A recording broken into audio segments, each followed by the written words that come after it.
Dr. Eric Kelly III and a host of phenomenal speakers from all around the globe for this 7-day virtual event that you don't want to miss. The mission of the Black Business Expo is to raise scholarship money from kids all the way from high school all the way from college. The Black Business Olympics is one of the largest Black business showcases in the world. It is an opportunity for businesses and companies to showcase their businesses globally. We are going to be giving away laptops up to $5,000 away to students.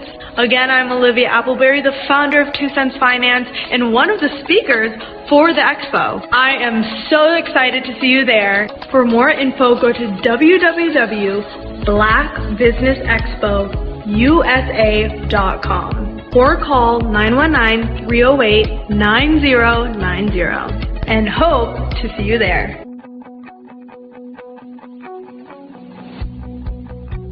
I am Black Business.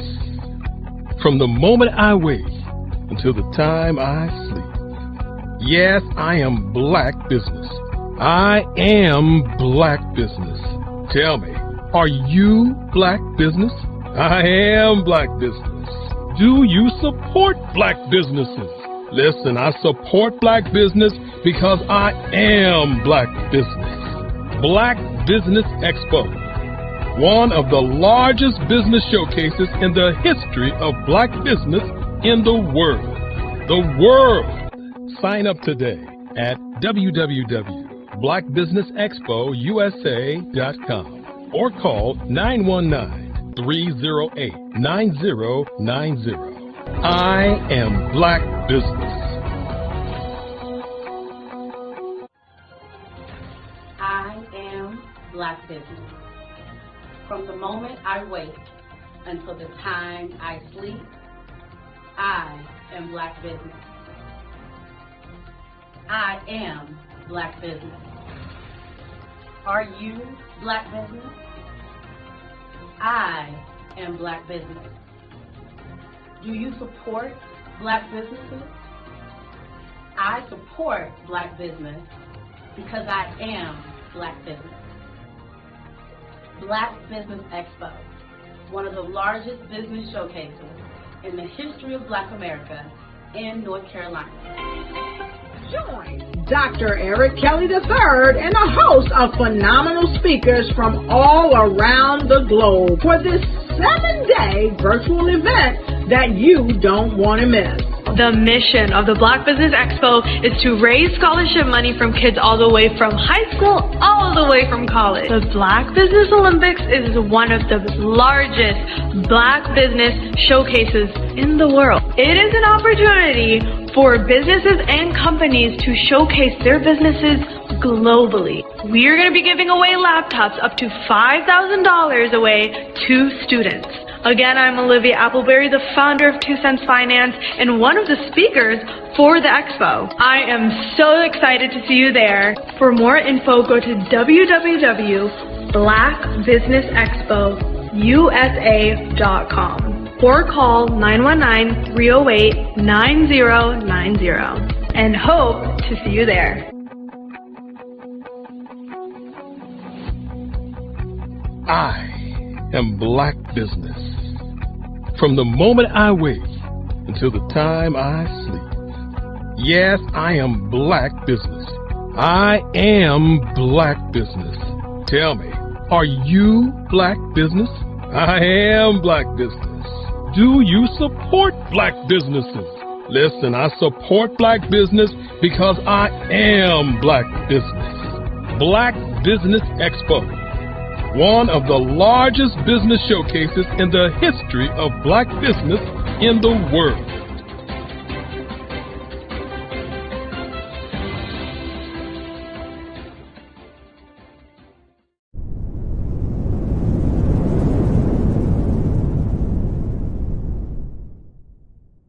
Phenomenal Tanya T. Wise, who is here from the great state of Maryland. Tanya, welcome and thank you for being with us today. Can you indulge our audience a little bit and tell them just a little bit more about who you are and what it is that you do? Well, I love being able to talk to people and have a magnetic attitude, being able to just show them. So I always like to say, level up is Coach at Tanya T.Y. is here. So can you tell our audience, just give them a teaser about what your presentation will be about? So my philosophy is that we should all be living our dream life. So tomorrow I'm going to talk about how you start living your dream life. What are some of the things that you thought about in your childhood that you just kind of let go and dormant? Wow. And I want to reignite that and just give you some pointers and some tips, some tools, some strategies to be able to start living your best life now. And guess what, Wanda? And leave an inheritance for your legacy. Oh my goodness. Okay, I know that's resonating with a lot of people. I've heard that you have a dynamic coaching program. Can you tell us a little bit more about that? Absolutely. So our coaching program help people that have the lack of time, that lack strategies, and lack the confidence to go after their dream life. So we help them implement tools, we help them implement strategies, as well as give them resources so that they can live their best life now and leave that inheritance. Wow. Oh, I love that. I love the leave the inheritance part. Listen, you are dropping some major nuggets, and I know a lot of what you're saying is resonating with a lot of people, but I think we're all curious. How did you even make this transition into the speaking and coaching arena? What's the story behind this? So I started out in finance, and I realized that a lot of people don't necessarily go after their dream life because of the lack of finances or the education behind finances. But it wasn't until I lost my firstborn, my only son, that life changed for me. And where I was going after it all, living the corporate life, hit my 6-figure income and living in my dream house with my dream man, driving my dream car. I nearly lost it all when I lost my son. And so I realized it only takes one financial catastrophe that can change your entire life. That's what made me start All New Beginnings. Because no matter what's going on in life, there's a new beginning.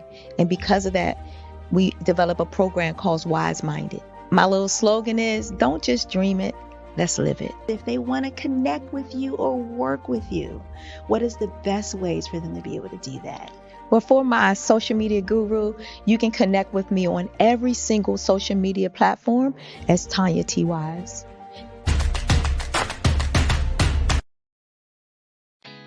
Did you know women represent just 3% of Fortune 500 CEOs and less than 15% of corporate executives at top companies worldwide? Have you wondered what the secrets are to getting into the top ranks, whether in the private or public sector? Do you want to figure out how to stop being held back in your career or passed over for promotion? Then you're in the right place. Hi, I'm Dr. Madeline Ann Lewis, President and CEO of the Executive Women's Success Institute. I have decades of experience in the military, the federal government, and corporate America. And my mission is to help women succeed and tap into their full potential. I want to reach 1 million+ women around the world to become the leaders they are meant to be. So if you want to move into a management or executive level position, or maybe you are a female veteran transitioning out of the military into business entrepreneurship, then reach out to the Executive Women's Success Institute at 301-693-3284. Let us get you on the fast track to success.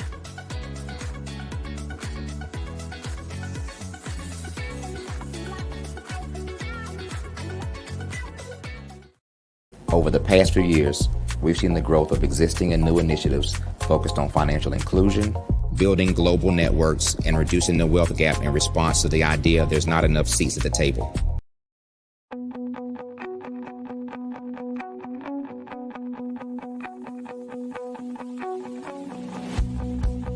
Over the past few years, we've seen the growth of existing and new initiatives focused on financial inclusion, building global networks, and reducing the wealth gap in response to the idea there's not enough seats at the table.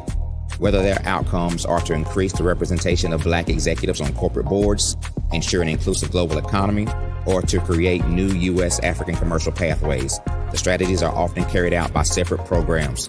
The question is, should they be? With the continent of Africa being home to more than half of the world's fastest growing economies, the youngest workforce, Over 400 companies generating more than $1 billion annually, 700 generating more than $500 million annually that are poised for growth, and being the destination of nearly $5 billion in venture capital in 2021. Diversifying U.S. and Africa commercial engagement by building bridges between African businesses and their U.S. diaspora should begin being seen as mutually beneficial. From helping to reduce Africa's enormous capital gap to catalyzing two-way trade opportunities, the COVID-19 global pandemic hopefully has taught us that global challenges and opportunities are more interconnected than we thought. During the pandemic, African companies like Unicorn Flutterwave, insurance provider Reliance Health, ride-hailing app Yasir, and 54Gene, the continent's first bank of DNA on people of African descent, proved that when African companies have access to networks, capital, and information, they grow big, grow fast, and create solutions that are valuable to the world. This is why Be Direct was created. We are the first U.S.-based but African-centric board preparedness and board search company designed to connect U.S. Black talent and corporations to African businesses. Unique and fundamental to Be Direct's success is our process of helping board candidates adapt their experience and networks to an African context before they're connected to high-growth companies that are looking to locally and globally scale. From our focus groups with African business execs and government leaders, we don't ignore the sentiment that business is easy, but people are hard. Having a pool of board candidates with hard-to-access networks and extensive experience across the business life cycle, including successfully raising capital, is table stakes for an initiative like this. So yes, we have that. But corporate or entrepreneurial success in the U.S. does not guarantee success in Africa. Developed alongside industry partners on the continent, our training program, Be Direct Prep, is designed to transpose their experience to create cultural comfort, understanding, and a commitment to helping businesses in Africa scale. Our board governance sessions are African, continental, and country-specific, integrated with cultural awareness and dexterity training, masterclasses led by African industry execs, and mentoring and coaching from African continental-based facilitators. But even more unique to Be Direct Prep, we cap off our training program with an immersion trip to help candidates that have not been to Africa before see and feel Africa's complexity and opportunity from African soil. We all know traditional network-based board placement has historically left a lot of us out of ever really being in the paid board pipeline. Our strategy supports the work of many great organizations that are successfully filling seats at U.S. board tables by creating more tables for those that are still left on the sideline. It's time to start seeing the role and value of U.S. Black talent and businesses on the continent of Africa differently. Old perceptions and habits limit economic inclusion. Let's transition Black talent and the African businesses they will support from the periphery of the global economy to its core. Living in a global lockdown, we all know now how fast local and global economies can change, and see the value of having businesses that hire, strengthen local value chains, and even grow globally. Status quo in any form holds back progress. We must democratize U.S.-Africa commercial engagement by socially and economically connecting cultures that have long been disconnected. It's time for Africa's U.S. diaspora to redefine their global value by helping African businesses scale continentally and globally.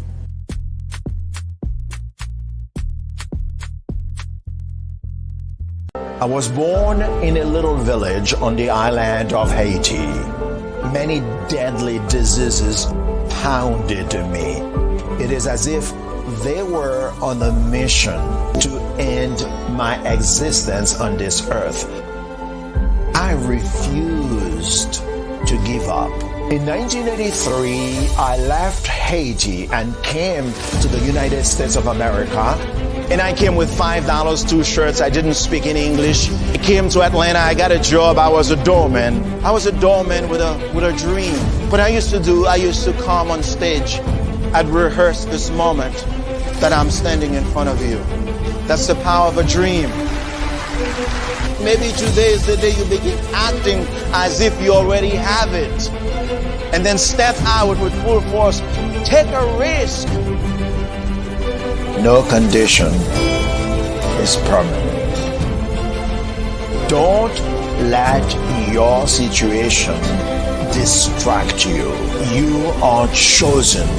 You are called. You are born for a purpose in this life.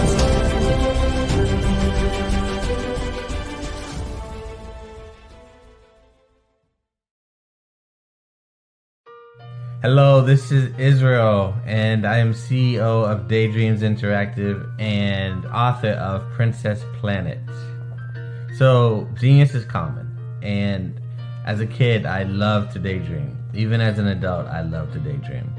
And when my daughter became 6 and loved princess characters, but we just could not find the diversity that showed her, we created our own characters. So, for instance, you have Princess Nulu right here. Princess Nulu is from Uganda, and her genius is that she loves to take care of animals.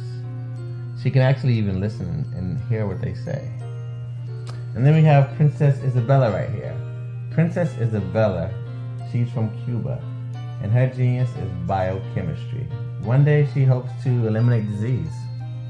Then we have Princess Nia right here, and Princess Nia is based off of my daughter, and she wants to be the greatest dancer alive. So that's her genius. So what's your genius? My genius is my imagination. Genius is common.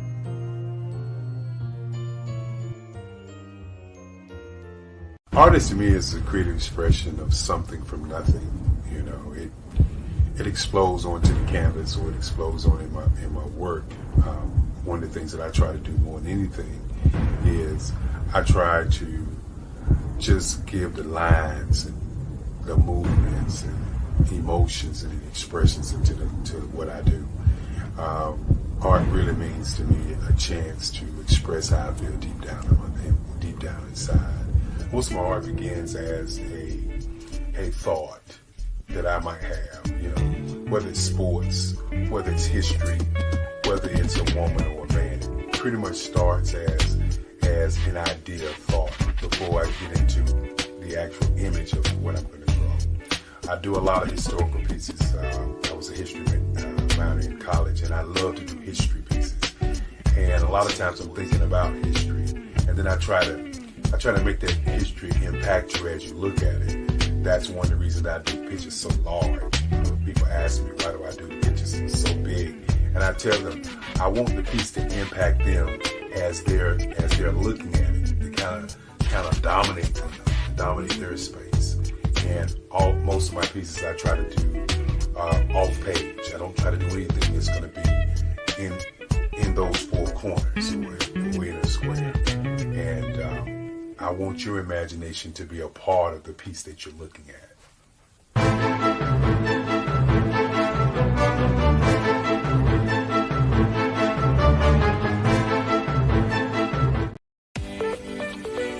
You are in the right place at the right time. The Black Business Network opens again for its Black Business Olympics, a 24/7 broadcast on business, strategies, global branding, social media marketing, finance, advertisement, and much, much more. Featuring the top, most powerful entrepreneurs and speakers and thought leaders from all around the world as they gather together for this phenomenal event.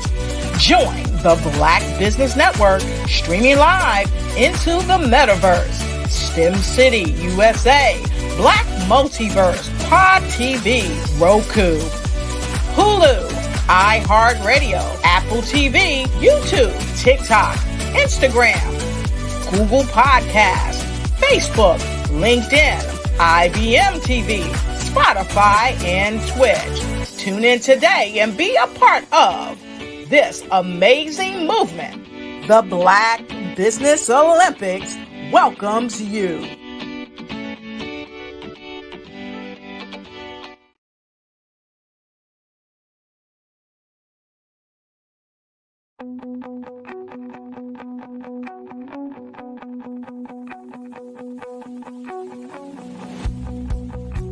I am Black Business.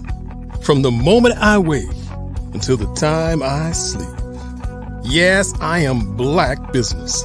I am Black Business. Tell me, are you Black Business? I am Black Business. Do you support Black businesses? Listen, I support Black business because I am Black business. Black Business Expo, one of the largest business showcases in the history of Black business in the world. The world!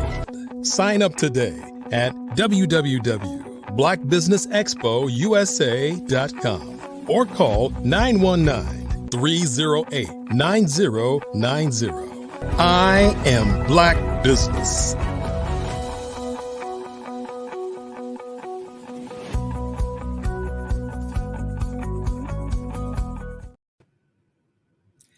Good morning. Good morning.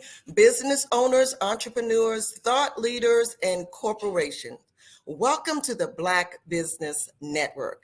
My name is Dr. Michelle Boone Thornton, and I am your business moderator for this morning on the Black Business Network.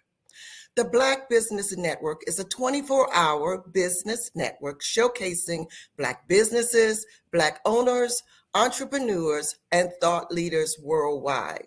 We have speakers from North Carolina, London, Singapore, Africa, and cities all over the United States. The Black Business Network is a global community sharing its business knowledge to empower, inspire, and educate businesses about businesses.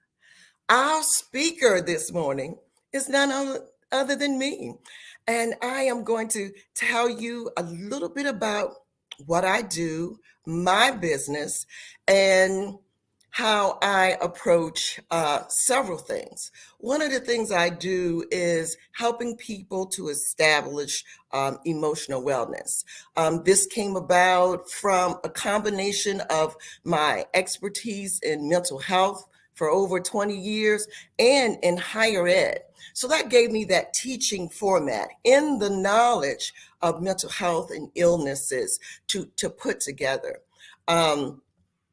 Today, I'm going to talk about my platform and masking emotions during the holidays.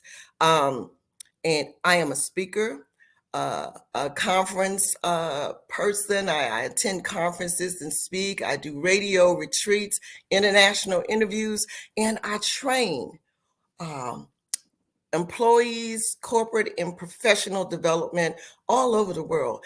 Emotional wellness is something that has to really be taken as serious as our physical health, because how we show up determines how we lead and how we create all sorts of things. And so when these things are blocked, and we start to mask real feelings, real true deficits that we feel we have, we mask everything, even our creative side. I have worked with children and families and adolescents for years, and I understand from all age group categories and developmental stages how masking starts and how we continue it and how society perpetuates it. So yes, that is my background from mental health. I am also a professor, a university professor. I taught in the field of human services for years, preparing students and others to just work with people. And working with people is different than selling cars or a product. People are unique and they have all types of different backgrounds that actually kind of play into who they are and what they do. So human services brings a big piece to this. I also am a professor in counseling ministries, and in both areas, I work to help prepare and teach students to work with people so that they can become all that God created them to be and achieve their highest level of functionality. And so that is a job that's not an easy one. And I take my hat off to all mental health providers and all professors, because you are really creating and molding the next leaders, the next generation of leaders. So my platform, Removing the Mask and Transforming Your Reality, I help people uncover hidden emotions and trauma, neglect, abuse, loss, hurt, pains. They are experiencing a lot of guilt in some areas, some self-doubt, some flaws. You don't want people to see your inequities or things that you feel are weaknesses, because society says, hey, we're strong, we can do it. We're expected to always be happy, to always be on. If not, something's wrong. And so I come to you to tell you that everybody has days where they're off. Everybody has days where they just don't feel like being even where they are, but they have to cope with that and then deal with the emotions underneath. So I help people transition from behaviors that keep them in emotional bondage to behaviors that help them release the unhealthy emotions. And at the end of my presentations, this presentation today, I will share information on how to connect with me. I'm on several other social media platforms. I do like a wellness check with people, a mini podcast, but we'll talk about that as we move forward. So and my goal is basically in this whole series, and I put together a workbook. I put together a companion journal, and then actually the book itself actually launches next week at a Transformational Writers Conference. But I use these tools to help people look at some things that they've had buried for years. And the goal is to help you understand that and to move forward and to understand that everybody masks, because everybody wants to seem happy. Everybody wants to seem in control, even when things are very much out of control. That is just the image we've been sometimes forced to portray, and so we've never really been taught to manage our emotions. We've always just been taught that we are to be happy and the goal is happy ever after. And, if you work hard, you do this, everything will be perfect. But that's not true. And one of the things that COVID-19 kind of showed us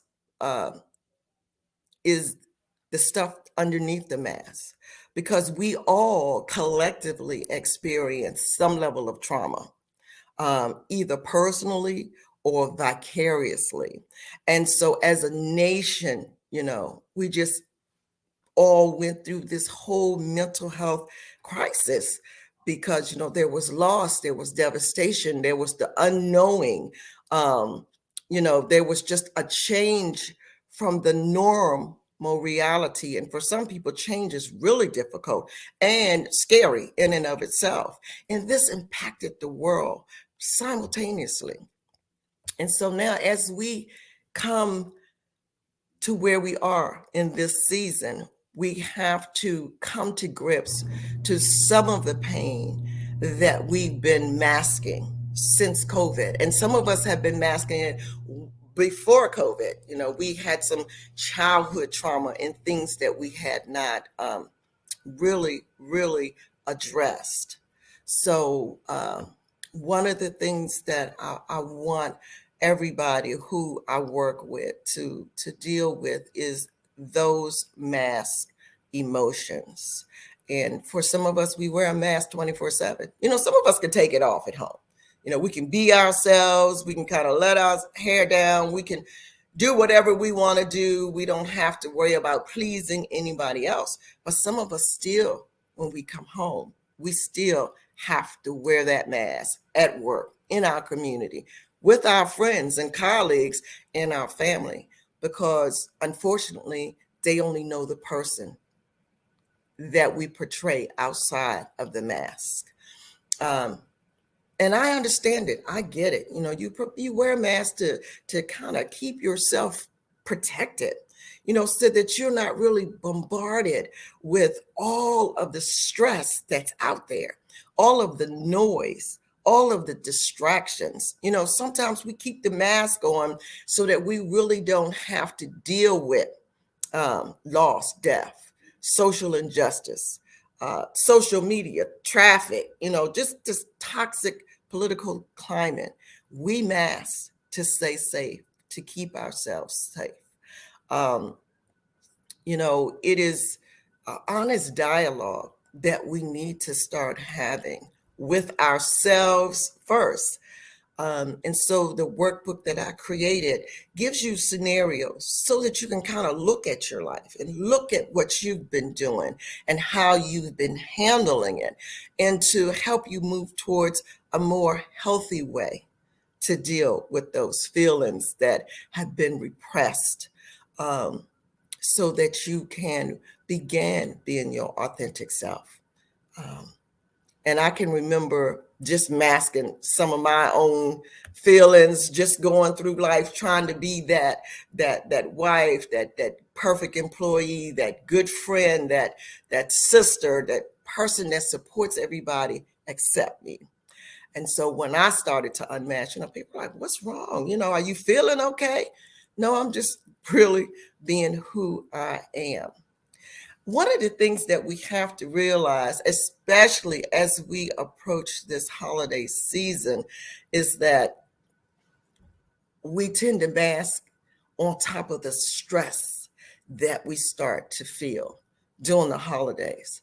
We have memories of holidays, when we were younger, people who were there, who are not there now, things that have happened to us over the years. The holiday brings back a lot of things. We have to deal with some unresolved grief, some past trauma, stress, and excitement at the same time, and strained family relationships. Yes, that holiday is the time when the family comes together, and that can be good and that can be bad. But during the holiday, when we stop and we think about the fact that we may still be grieving the loss of anything that was maybe there the year before that's no longer there, a job, a family member, a person, a pet, it could be anything. And then we have to really think, what stage of grief are we in? Because we mask it, we put it away, and we think it's okay, it's done, but it's not. The holidays can bring back memories. They can dredge up old feelings. And so when we think about grief, and we have to think, are we really still grieving? And sometimes we are, because things are fresh. Things have just recently happened in our lives. Where are we in that stage? Are we denying it? Are we angry? Do we feel depressed? Depression is an emotion that people do bring into the holidays because of what they've lost from previous holidays. And have we accepted it? Have we kind of accepted that, hey, this holiday, this person is not going to be here. This is what we're going to be working with, and we can start new rituals. We can start new family gatherings. We can move forward. So that is one of the things that is very important to keep in mind. The holidays create like a push-pull emotion. It really does, because of the grief and the heart and the hurt. You have to know that you're not alone.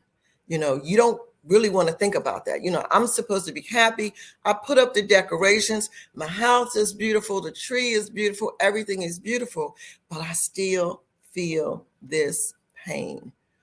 But others suffer too. Everything can't be merry and bright, but peace and comfort still are attainable for you in the holidays. We have recently, with COVID, come through a high toll of loss, lots of losses on top of losses. There's gun violence, and there's suicide. It's happening every day. So these three dark forces really have altered the shape of many of our lives, as we approach these winter holidays. The grief we feel over people who are no longer there, and when we look at our table, it's very acute. When we look at the dinner table, who's there and who's not, it's real. So that's the push and the pull. The push to be merry and bright, and the pull of the grief and the loss. The stress from traumatic childhood is something that many of us still carry. We carry around. In my workshops, I do an exercise to help people kind of identify stress, self-imposed stress, and then there's the stress of trauma that we carry from childhood abuse and neglect. Grief, loss, physical, emotional, sexual abuse, intergenerational, cultural, and history trauma. Just trauma. Some of us have had some medical crisis, and they've created a trauma in our lives. We are no longer the people we feel we were because of it. And there's uncertainty, the wellness, the sickness, that type of thing. What course will this take? And so that is traumatic in itself. Some people have, people in the military who overseas, and we have wars in Gaza and Israel and everywhere.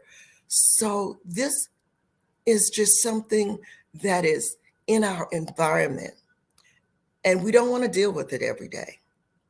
In fact, we want to wake up and be happy and move forward and be grateful, and we should.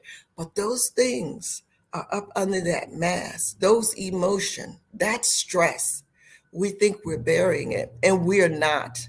A lot of people dealing with a lot of stress deal with a lot of physical ailments, because stress can cause migraines and headaches and things. And one of the things we talk about in the workshops are physical conditions. And a lot of those conditions deal with stress. I have a young woman who has a great job in corporate America, but she told me that, when she went for her last checkup, which she put off because of all of the other engagements she has working in corporate America, she finally went, and her blood pressure was just out of this world, and it was just, the cholesterol and all of the things that we check. And it was directly related to the stress of her job. And she said to me, I don't understand. Again, that push-pull. This is my dream job, and I love what I do. But your body needs rest. And the stress that you take on, and a lot of time, a lot of people get in jobs and they overfunction. They overfunction because some people have control issues. Some people don't like to delegate. Some people are trying to prove themselves to the organization, and some people are just excited. And I know people who, when they get an idea, they get worked up and they're on it 24/7, and everything else kind of goes to the side. But not only during the holidays, but year round, I need you to think about the stress that you're putting on yourself. When you stay stressed, you put your brain into this fight and flight mode. And I've talked about that before, and that's okay. That alerts us that something is getting ready to happen, and we need to prepare our bodies to fight or flee or something. But that is not a state that we are supposed to be in 24/7, because it will deplete your emotional bandwidth. And so think about the stress that you're putting on yourself, the added stress from the holidays, and things that you can do to manage that. Holiday rituals. And a lot of people have rituals. I will talk to people and say, well, we would always get together and put this tree together. And there were special ornaments, and each ornament kind of had a story behind it. Family dinners. This aunt would bring that cousin would bring that, holiday gifting, special desserts, and so many other things play a significant role that shapes who we are over the holidays and during the holidays. And when someone is missing, we recognize that. And that should be an opportunity just to celebrate that person, who they were and what they brought to it. And even though the initial ritual may be interrupted with the intense sadness and despair that we feel about people we lost, let's, get together and think about new ways, new rituals with the people we have, and then pass those things on, just pass them on with your children and your children's children. And so, yes, the holiday can be a great time. It can be a great time to spend time with family. Technology is wonderful, but it can take us away from family. It puts that distance there. And holidays give us the opportunity for human connection. And we were created to connect with one another. So just be in the moment, be present, be with your family. Don't worry about thinking about the food or the presents or all this other thing. Just enjoy the people who you are with. According to the American Psychological Association, the top 4 main stresses of the holiday are difficult family conversations. Because we're together, we haven't seen each other in a while. This might be time where we get some news, somebody's sick, somebody's ill, something has happened. The second one is the pressure of gift giving. Not only the pressure of it, what to give, what to gift, are they going to like it? And thinking about what it is they like and trying to remember what they don't like. Gift giving, it should be from your heart. And it doesn't have to be overly expensive. And that brings us to the number 3 stressor, finances. If you have a budget, stick to your budget. Stick to your budget. Identify the people that you're going to buy for and do that. I have a friend who says, I have adult children. They're grown. They can do what they need to do. I will buy for my children's children, my grandchildren, and other people in the community that I just want to reach out and say, I'm thinking about you, or something like that. Or you can do a gift game. You select a name out of a hat, but you should not go over your financial limits during the holiday, because that is going to add stress, and those bills will roll in January and keep rolling in. Manage your expectations. Okay. A lot of people will go into the holiday and say, we're just going to have this fabulous time. We go this, that, and the other. And then things don't work out. So take into consideration, if that doesn't happen, do a plan B, or we can do this. But focus on the people that you're with. The Airbnb might not be what you expected, but the people who are there because they love you and you love them. There is this false thing that goes around that says suicide rates during a holiday are high. And people really think it's like Christmas and New Year's. Because it's often associated with feelings of joy and love and happiness.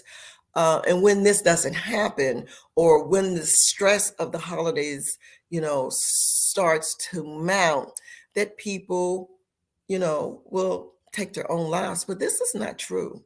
This is an oversimplification of a complex and a multifaceted nature of suicidal behavior.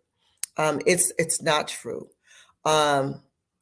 This type of oversimplification can kind of just lead to people not getting the support that they should get. for those struggling with ideas of suicide, I absolutely say, hey, this can happen anytime, holiday or anytime, and seek that mental health support that you need. Contact a crisis line, deal with it on that level. Many factors can contribute to mental health conditions. It can be life events, stress. It could be anything. It's not just one time of the year. So keep that information in mind as you move forward. So I don't want to tell you all of this and say, oh, okay, she's my holiday. No, I want you to enjoy your holiday. And I'm going to give you some tips to cope with your grief, because we're all experiencing some level of grief. Allow yourself the space to acknowledge any losses that you've had, the despair or the hurt that you're feeling. Stop trying to mask it. Allow yourself to feel it. Don't pretend your feelings don't matter, because they do. They do. And they will do more harm if you don't acknowledge them and act like they don't exist. So acknowledge them, get them out. You can talk about it at the table, how much you miss auntie or a mom or dad. Talk about it, get it out. Work through it as a family. Allow yourself that space, and don't isolate yourself from others. Social connection has a great healing power. It really does. I can remember during COVID, I thought, am I the only one feeling this way? There was so much death, and I'm like, I'm a professional. I should be able to deal with it. But no, I felt it, and I had to acknowledge it as well. Share your feelings with others who care about you. Talk about it, okay? Create a special new ritual that honors the person who's no longer there. Light a candle, silent moment, spoken tribute about the person. We did this for someone who had passed in our family, and I know how I felt. But as we went around the table, and even as we got to my children, I thought, I didn't know that person had that impact on them. So do that. It's very healing. It really, really is. And again, I always say, seek professional help if you're feeling really, really overwhelmed and you are unable to manage the waves of emotion and hurt. And don't turn to unhealthy self-soothing behaviors, alcohol or overeating or other risky behaviors. Okay. I want you to be safe. I want you to be happy. I want you to enjoy your holiday. So if you want to connect with me, I provide Transforming Your Reality, Removing the Mask workshops, trainings, and retreats for corporations, nonprofit, university faculty, all over the U.S. and international. You can visit my website at Dr. Michelle Boone Thornton, all lowercase, .com. And there, you'll see some of the travels I've done, some of the work I've done internationally. And I want you just to enjoy it. I've got a lot of pictures, a lot of people that I've worked with. You can book me from my website and just learn more about emotional wellness. I share inspirational messages on LinkedIn, and you can connect with me there as the Unmasking Guru. And you can order my workbook, my book, and my companion journal on Amazon. So the book actually completes the whole series, and it will be launched at the Global Chamber Transformational Writers Conference in Puerto Rico, December 7th through the 10th. And you can find out more information there at the transformationalwritersconference.com. And I hope that what I've shared with you, that you will be able to use as we move into this busy holiday season, keeping in mind your happiness and your wellness. and that, yes, we all struggle and we'll all get through it, and just enjoy and be grateful. Thank you. I'm Dr. Michelle Boone Thornton, and I've enjoyed sharing with you this morning. Thank you, Dr. Michelle Boone Thornton. We appreciate this timely information at this time of the year. You know, many of us do suffer in silence and may not even realize that's what it is. It's the holidays. Absolutely, absolutely. Because we are just trying to like push through with the decorations and the gifts and all of the other things that happen in the food and cooking, we don't really pay attention to what's going on with us sometimes. And we just put it on the back burner. But don't do that. Don't do that. Take care of you. Please remind us where we can find you. Yes, you can reach me at drmichelleboonethornton.com, my website, or on LinkedIn under the Unmasking Guru. Genius is common, and I'll see you on the other side. Thank you. You're welcome. The Black Business Expo's mission is to raise funds for high school seniors going to college or K through 12 entrepreneurs. The Expo is a fundraiser for students. You may go to www.blackbusinessexpousa.com to donate to the scholarship fund, or use the Cash App that's on the screen below, $, capital B, capital B, capital X, capital U, capital S, capital A. Our goal is to give laptops and up to $5,000 to 10 students. Students can register online at www.blackbusinessexpousa.com. Every dollar counts. So we want to remind you to donate to the scholarship fund. We want to thank our Black Business Expo USA sponsors for November 2023. NC 100, Moody Capital Partners, Suede Soul, Lotus Richey Coaching and Training, the Carolina Virginia Minority Supplier Development Council, Step Management, 5-Star BDM Media, Barbara H. Smith LLC, Margie McLean Foundation Incorporated, Genius is Common, The Hello LLC, Earth Essentials, Mullane Shania Global, Executive Women's Success Institute, The Quality Coaching Company, Superwoman Business Services, Creative Force Studios, Lee Entertainment, Artistic App Design, Black Business Expo USA. Genius is common, and I'll see you on the other side.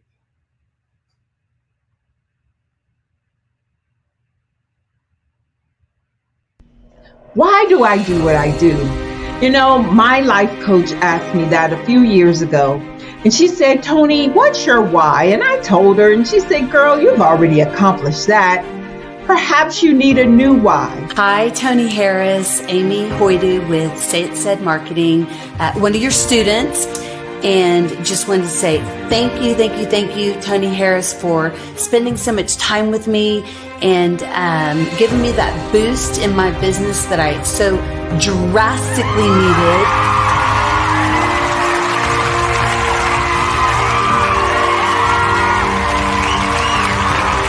My why is to touch, move, and inspire my clients to take drastic steps to be better than they were before they met me. I'm a resource. I'm a connector. I want to help people build deeper relationships that are beneficial to their life and business. That's what I do best. So, first thing you got to do is show up. And speaking is a way to magnetically attract your ideal client to you. How many of you use social media that way? Absolutely. And this is how you look to the world. Drastic steps are the steps that are needed to be successful. And my business is drastic denotes a mindset, getting out of your comfort zone, doing something that you don't necessarily feel comfortable doing, want to do, but you know it's a necessary step to be successful in your business. I get the most satisfaction when I see my connections flourishing into relationships long after I am gone. Hi, my name is Jasmine Augustine with Media Jasmine, and I've joined several networking and referral groups in the area. And Network in Action Northeast Houston with Tony Harris Taylor is one of the best organizations that I've joined. I love that piece of what I do, and it is what fuels my fire.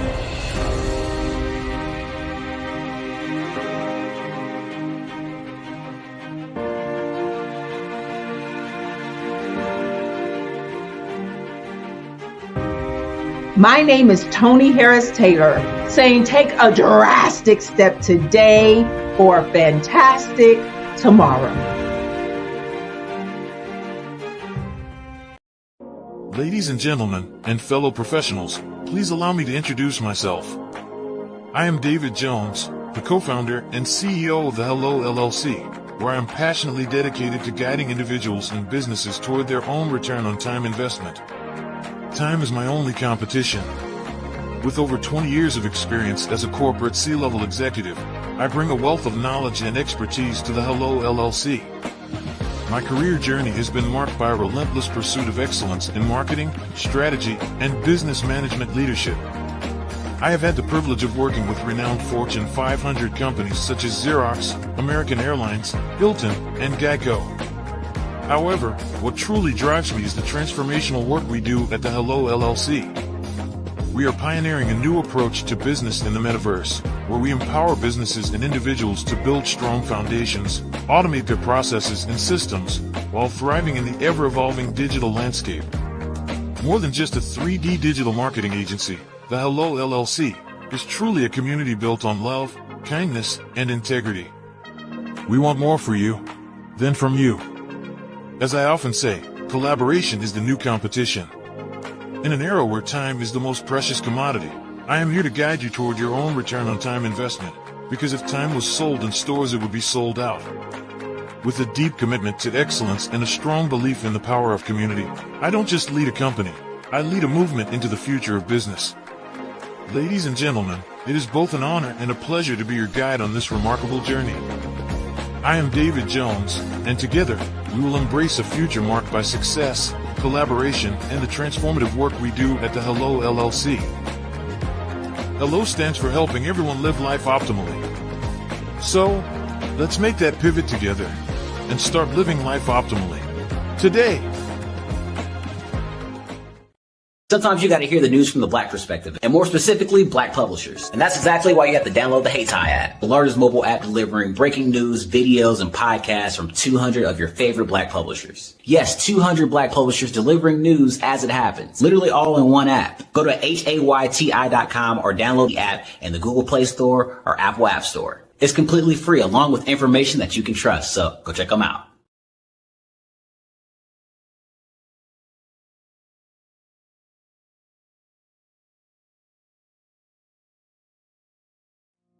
Did you know that approximately 333.34 million businesses exist today, according to a report from 2021? And you may be one of those businesses, or maybe you're not in the business market yet, but you're aspiring to be a business owner. Well, guess what? You're in the right place at the right time. Because let's face it, everything is about timing and opportunity. Hi, my name is Dr. Lotus Richey, and I'm the CEO and founder of the Lotus Richey Coaching and Consulting LLC, along with the Lotus Richey Ignite Show. 15 minutes of success with Dr. Lotus Richey, as well as books to boom your business and bring who you are. And today, I want to bring this amazing message to you about the Black Business Network and the Black Business Olympics. See, the Black Business Network and the Black Business Olympics is designed to help people just like you, that's right, that look like me, to take their business to the next level. Not just in your front yard or your backyard, but globally. The Black Business Network and Black Business Olympics is designed not to just help you survive, but to help you thrive. So join us today as we come together with businesses all around the world to support our students, our children, our young teens, our young entrepreneurs. What we do is we come together to help raise funds for students who are aspiring to be business entrepreneurs, who are aspiring and who are thriving in college. We endow them with a wonderful opportunity to gain scholarship of either a laptop or several thousands of dollars.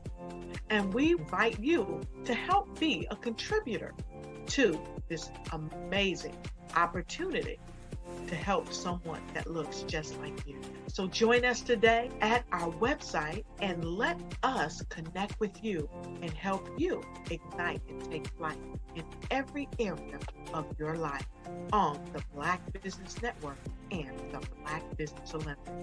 I'll see you on the other side.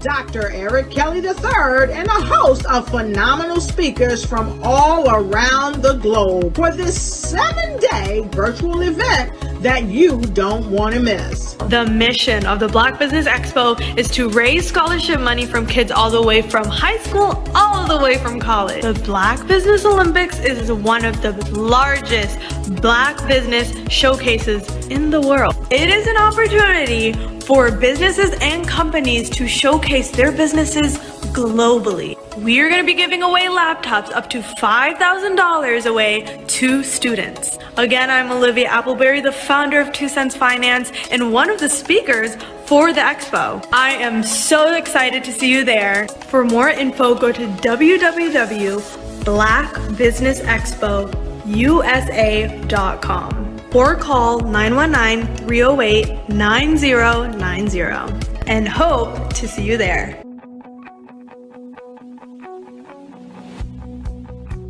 I am Black Business. From the moment I wake until the time I sleep. Yes, I am Black Business. I am Black Business. Tell me, are you Black Business? I am Black Business. Do you support Black businesses? Listen, I support Black business because I am Black Business.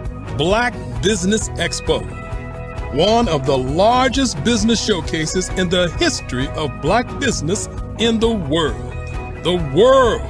Sign up today at www.blackbusinessexpousa.com or call 919-308-9090. I am Black Business.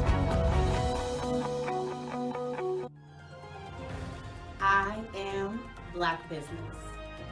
From the moment I wake until the time I sleep, I am Black Business. I am Black Business. Are you Black Business? I am Black Business. Do you support Black businesses? I support Black business because I am Black business. Black Business Expo, one of the largest business showcases in the history of Black America in North Carolina. Sign up today at www.blackbusinessexpousa.com or call 919-380-9090. I am Black Business. I am Black Business. From the moment I wake until the time I sleep, I am Black Business. I am Black Business. Are you Black Business? I am Black Business. Do you support Black businesses? I support Black business because I am Black Business. Black Business Expo, one of the largest business showcases in the history of Black America in North Carolina. Sign up today at www.blackbusinessexpousa.com or call 919-380-9090. I am Black Business. I am Black Business. From the moment I wake until the time I sleep, I am Black Business. I am Black Business. Are you Black Business? I am Black Business. Do you support Black businesses? I support Black business because I am Black Business. Black Business Expo, one of the largest business showcases in the history of Black America in North Carolina. Sign up today at www.blackbusinessexpousa.com or call 919-380-9090. I am Black Business.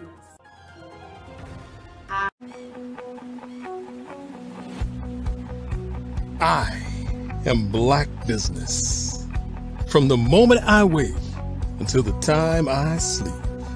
Yes, I am Black Business. I am Black Business. Tell me, are you Black Business? I am Black Business. Do you support Black businesses? Listen, I support Black business because I am Black Business. Black Business Expo, one of the largest business showcases in the history of Black business in the world. The world! Sign up today at www.blackbusinessexpousa.com or call 919-308-9090. I am Black Business.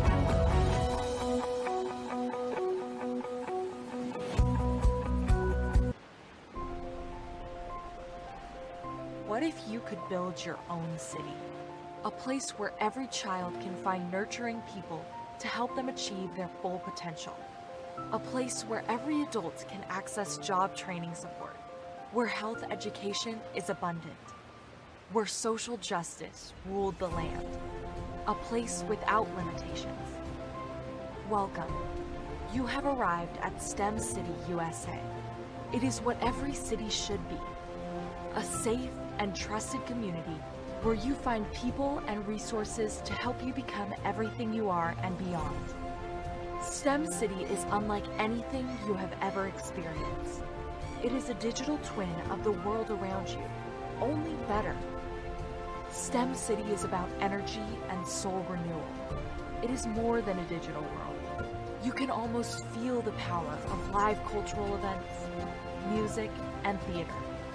STEM City promises a better future for children with caring mentors and hands-on activities with dedicated tutors to support our youth. STEM City is your passport to a healthy lifestyle with weekly events addressing our community's many issues. STEM City is your financial well-being with helpful information on wealth management, career advancement, job training, and so much more. STEM City is the community you deserve. It is the city where your dreams can come true. STEM City USA, a place in the sky that is accessible to all who reach for the stars.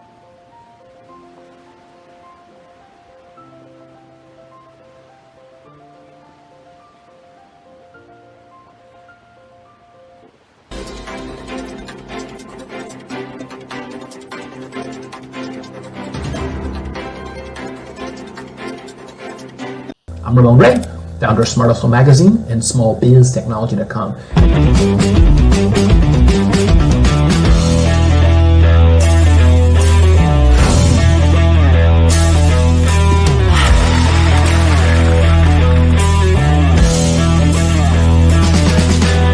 You're here today to celebrate small business success. Stand up on your feet. You rocked the house. It was amazing. Didn't we learn? For me, success comes from failure. One thing not to do is shake somebody's hand like this.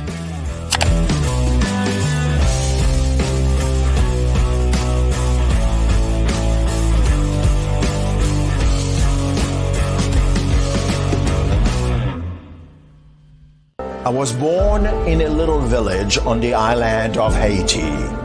Many deadly diseases pounded me. It is as if they were on a mission to end my existence on this earth. I refused to give up. In 1983, I left Haiti and came to the United States of America. And I came with $5, 2 shirts. I didn't speak any English. I came to Atlanta. I got a job. I was a doorman. I was a doorman with a dream. What I used to do, I used to come on stage. I'd rehearse this moment that I'm standing in front of you. That's the power of a dream. Maybe today is the day you begin acting as if you already have it.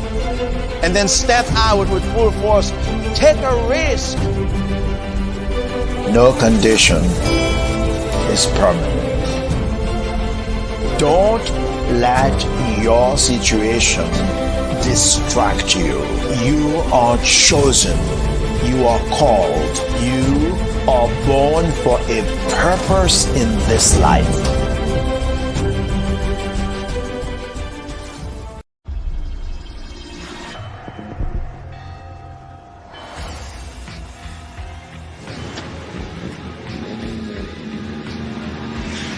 La connexion. La connexion.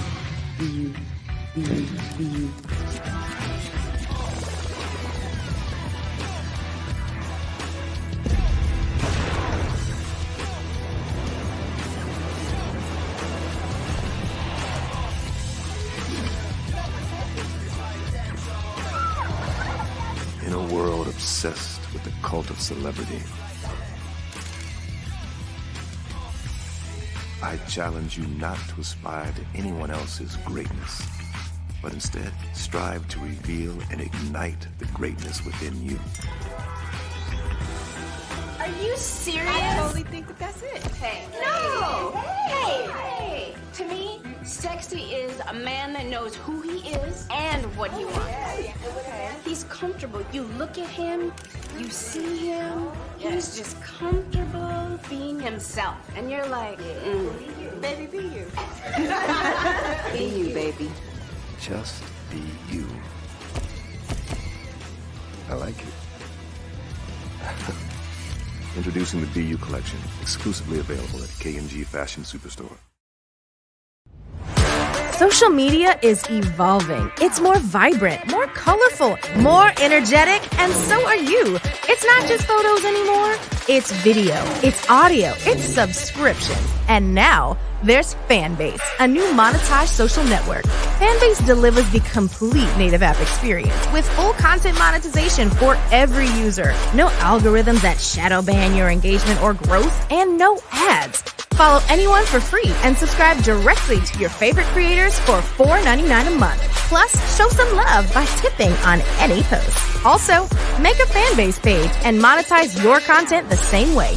Finally, connect with your followers by posting the amazing content you already create. And now, get paid for it. It's time to energize and monetize. Because everyone's a fan of something, and everyone has a fan base.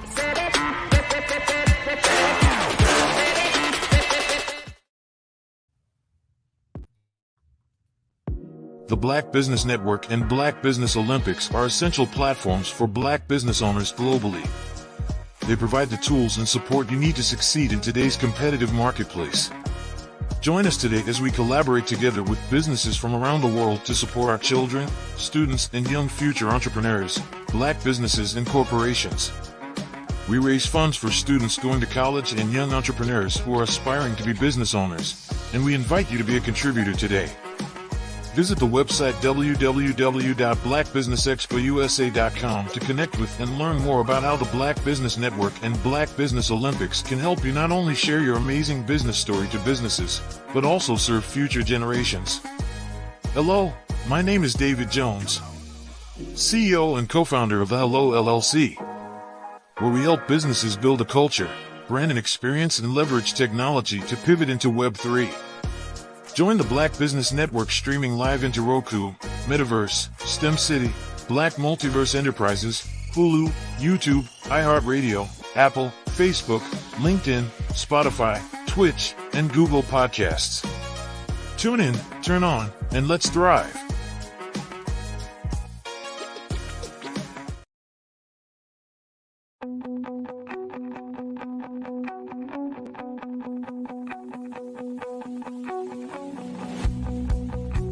I am Black Business.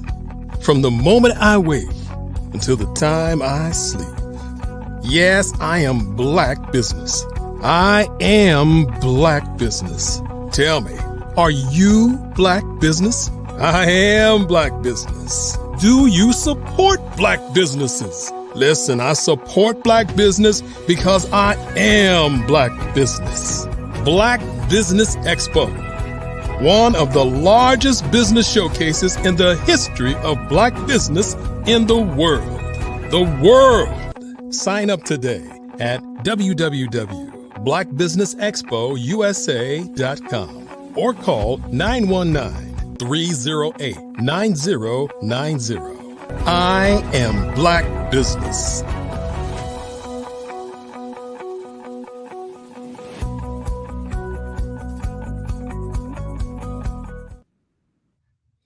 Good morning, business owners, entrepreneurs, thought leaders, and corporations. Welcome to the Black Business Network. My name is Crystal Gomez. I am your business moderator for this morning on the Black Business Network. The Black Business Network is a 24-hour business network showcasing Black businesses, business owners, entrepreneurs, and thought leaders worldwide. We have speakers from North Carolina, London, Singapore, Africa, Japan, and cities all over the United States. The Black Business Network is a global community sharing its business knowledge to empower, inspire, and educate businesses about business. Our next speaker is Robert Cheeseborough. With over 20 years of experience in marketing and communications, Robert is a passionate and creative leader who drives brand evolution, content innovation, and organizational communication for diverse clients and teams. As the principal solutionist, CEO of Crescendo International, he delivers exceptional communication solutions that combine visual and result-driven approaches with a focus on human capital and DEI advocacy. Some of his key achievements include revitalizing employee engagement, leading crisis communication, and building cohesive teams across departments and industries. He has a proven track record of increasing customer satisfaction, media coverage, and social media presence for clients such as FleetCor Technologies, Harlan Clark, Los Angeles Lakers, and Clean Start Miami. He also holds a social media strategist certification and a bachelor's degree in business and corporate communications from Full Sail University. He is always eager to learn new skills, explore new challenges, and collaborate with forward-thinking professionals. I present to you Robert Cheeseborough. Good morning. Good morning. How are you doing? I'm well, thank you. How are you? I'm excellent. Can't complain at all. Genius is common, and I'll see you on the other side. Sounds good. Good morning, everyone. So today, I am going to discuss brand. When it comes to Black business, I want to make sure that we take the time to develop our brands so that it stands against any brand in the nation, any brand globally, the look, the feel, because most people shop, most people spend with their eyes. So if your look isn't there, if the feel and concept of your brand isn't developed, you're not going to excel the way you can. So I want to discuss that. First and foremost, when it comes down to your brand identity, you want to make sure you have your core values in place. You want to know your mission, your vision, and your core value statement.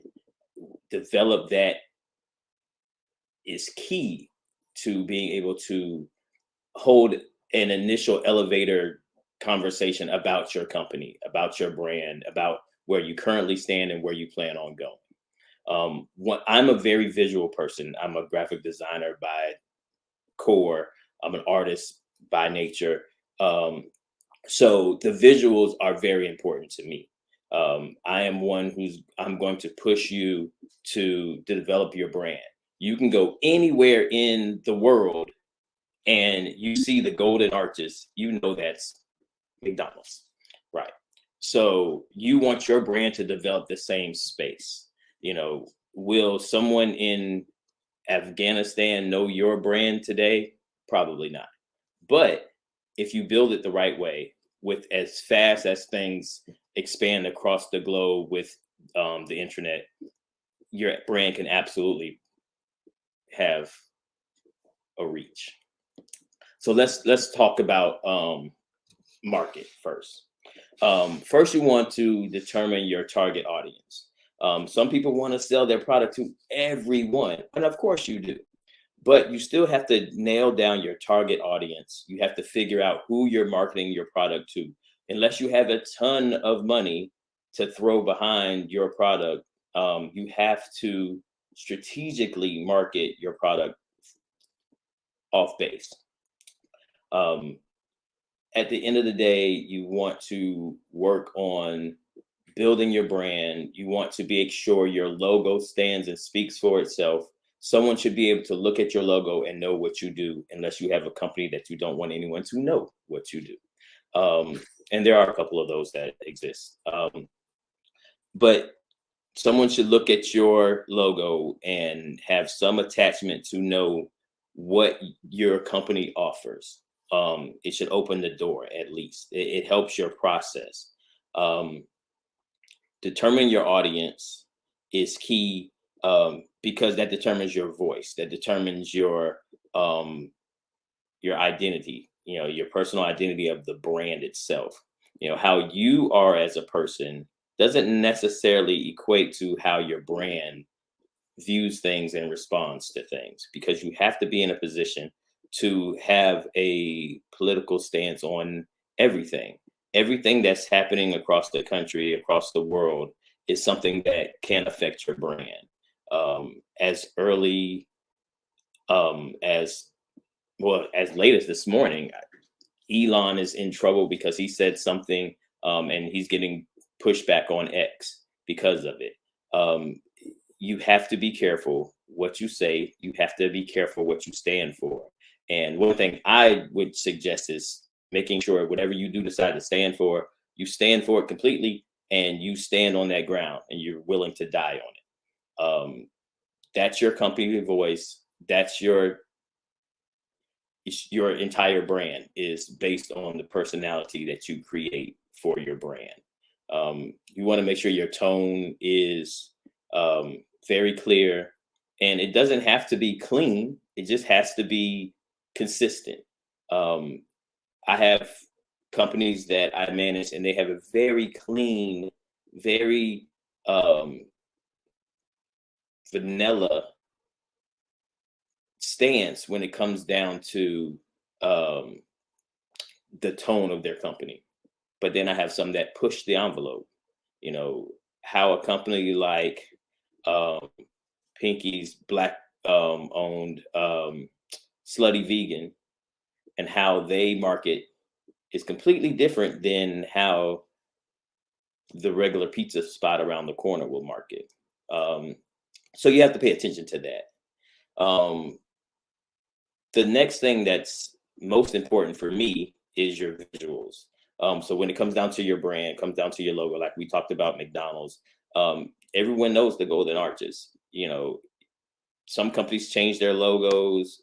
I've seen probably 8 different Burger King logos, whereas McDonald's has never changed their logo. You have to decide which lane you want to jump in with that, and stick to the ground.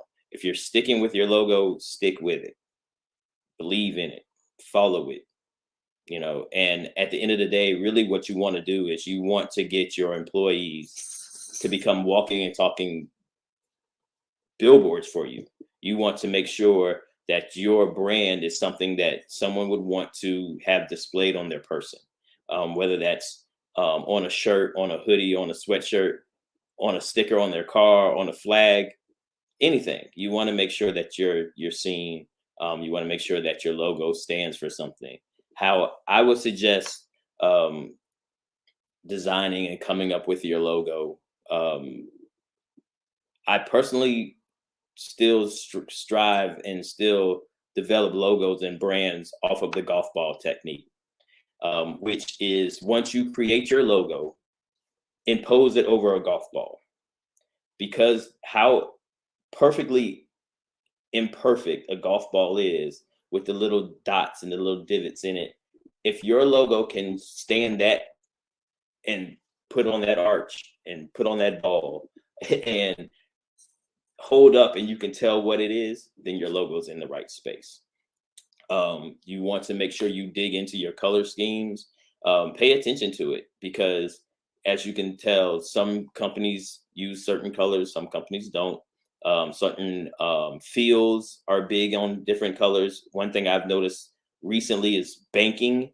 Banking has expanded their color schemes. Everything was green, very little red. Now you see red and burgundies and golds and purples and everything, you know. So you have to be able to expand your brand, expand your logo, and don't tie it into the color scheme specifically, because there are elements and there's times their colors change, you know, with the different movements and different things that happen. There are logo change, color scheme changes that happen, and you have to be able to move through those as well. One key when it comes down to your brand, I really feel like I'm just rambling on, but hopefully this sticks with a lot of people when it comes to starting that new business that you have in your mind that you've been walking around with for the last, who knows, start your project. The only no that you can't overcome is the no from not asking. So start your project. But okay, back to the story here. So we talked about the visuals. We talked about your logo design. We talked about how you can create that. We talked about color and color scheme. Color is important, but I wouldn't overly attach to the color. We talked about the brand personality.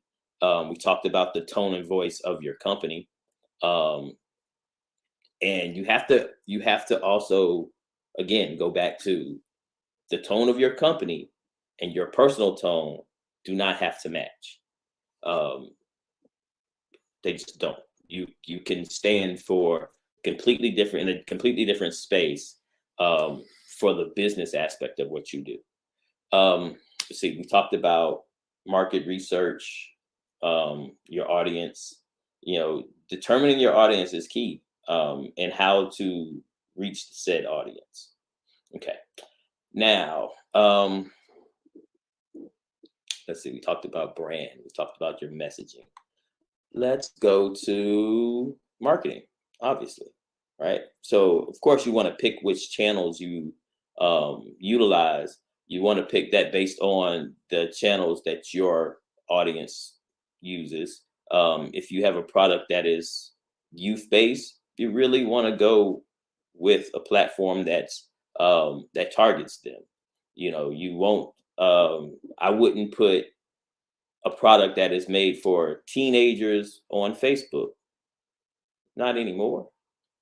It's not relevant to them. But like my kids love TikTok. My kids love Instagram. So if you have products that go and fall into that space, make sure that's where you're targeting your advertising. And then you want to plan out your content. You want to make sure you cover all of the major events. Obviously Christmas is coming up, so you want to make sure you target and focus on all of those. But you also want to hit the underlying events, smaller things. You want to touch local things. Do not step away from the local base. People knowing that you're from this area and you started this product, a lot of people will support you. You have to make sure you reach your target audience in your local space first. Content.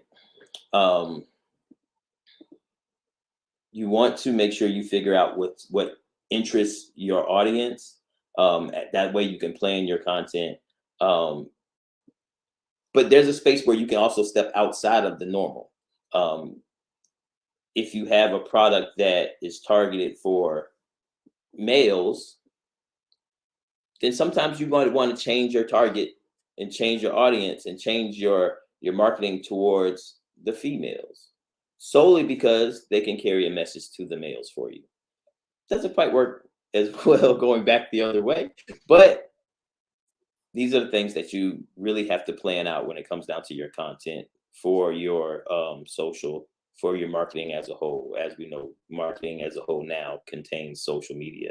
There is no marketing without social media. You have to put your energy and effort into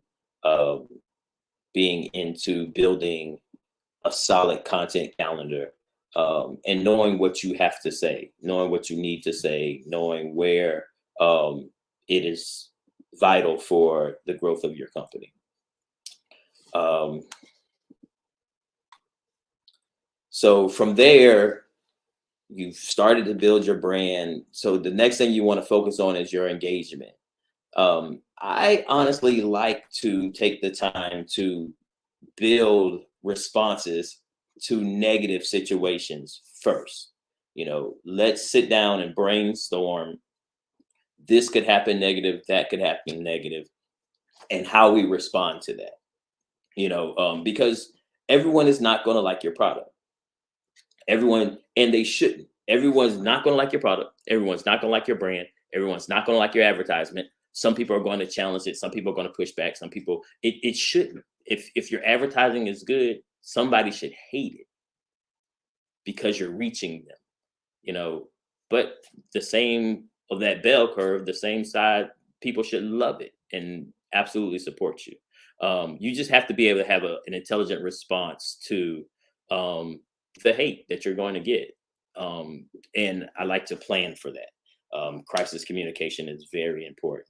So you want to make sure you have a solid response. And that crisis can be internal or external. You can have an employee that just hates being there. You have to figure that out and figure out why and what they hate and how to fix it. The fix can be a change in how you do things, and the fix can be removing that person from your company. You have to figure that part out.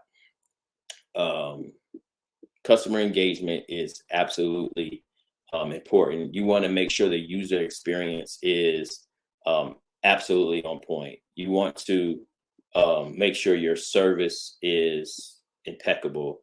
We all know the standard now for customer service is Chick-fil-A. And they focused on that.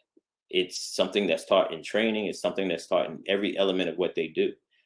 You have to deliver Chick-fil-A service.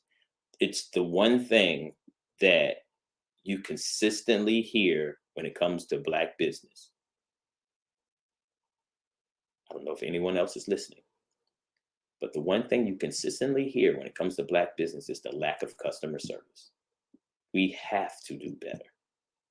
You can start it. Just do better. Be better. Give someone the service that you would want when you're spending your money.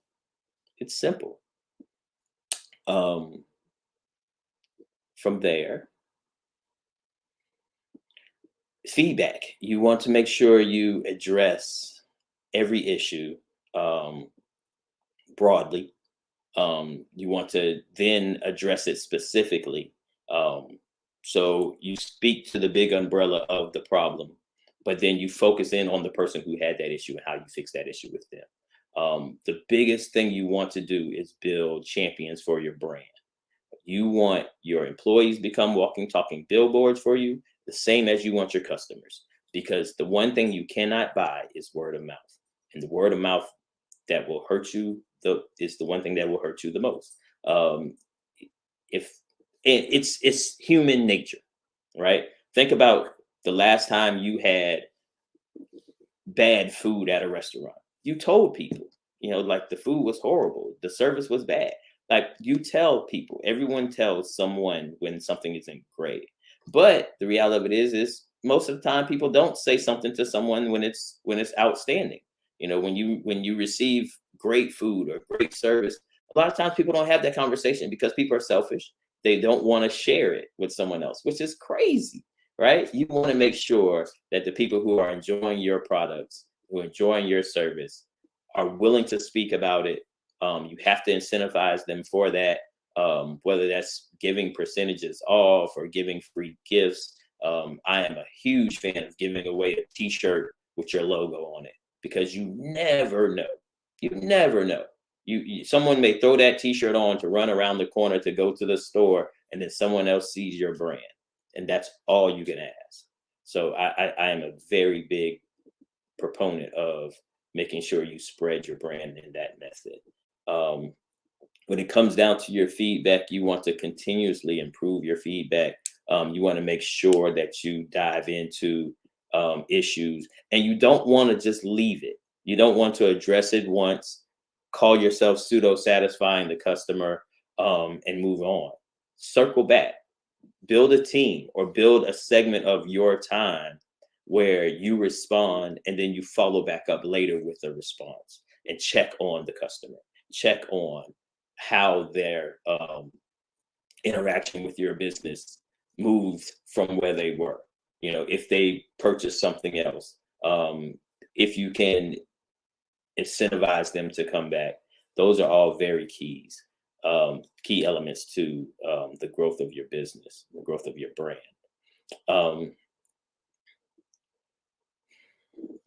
KPIs are important, your indicators are important, and that's how you can truly track your brand. But the reality of it is you can feel it. You can feel when it's moving the right way. You can feel when someone comes and asks you for the T-shirt, or you don't have to force your brand on someone. They're looking for your brand. That's the space you want to be in. And then outside of that, you want to just regularly do reviews, analysis, and make sure you're moving in the right direction when it comes down to your brand. Outside of that, you want to continue to make adaptations and make changes. Adjust your marketing. Some things work, some things don't. Some things work based on the timing. And you have to determine, if you put out a project, put out a marketing campaign and it doesn't take off, is it timing based? You were in the wrong space when you launched that, or is it the product itself, or is it just the marketing that you used?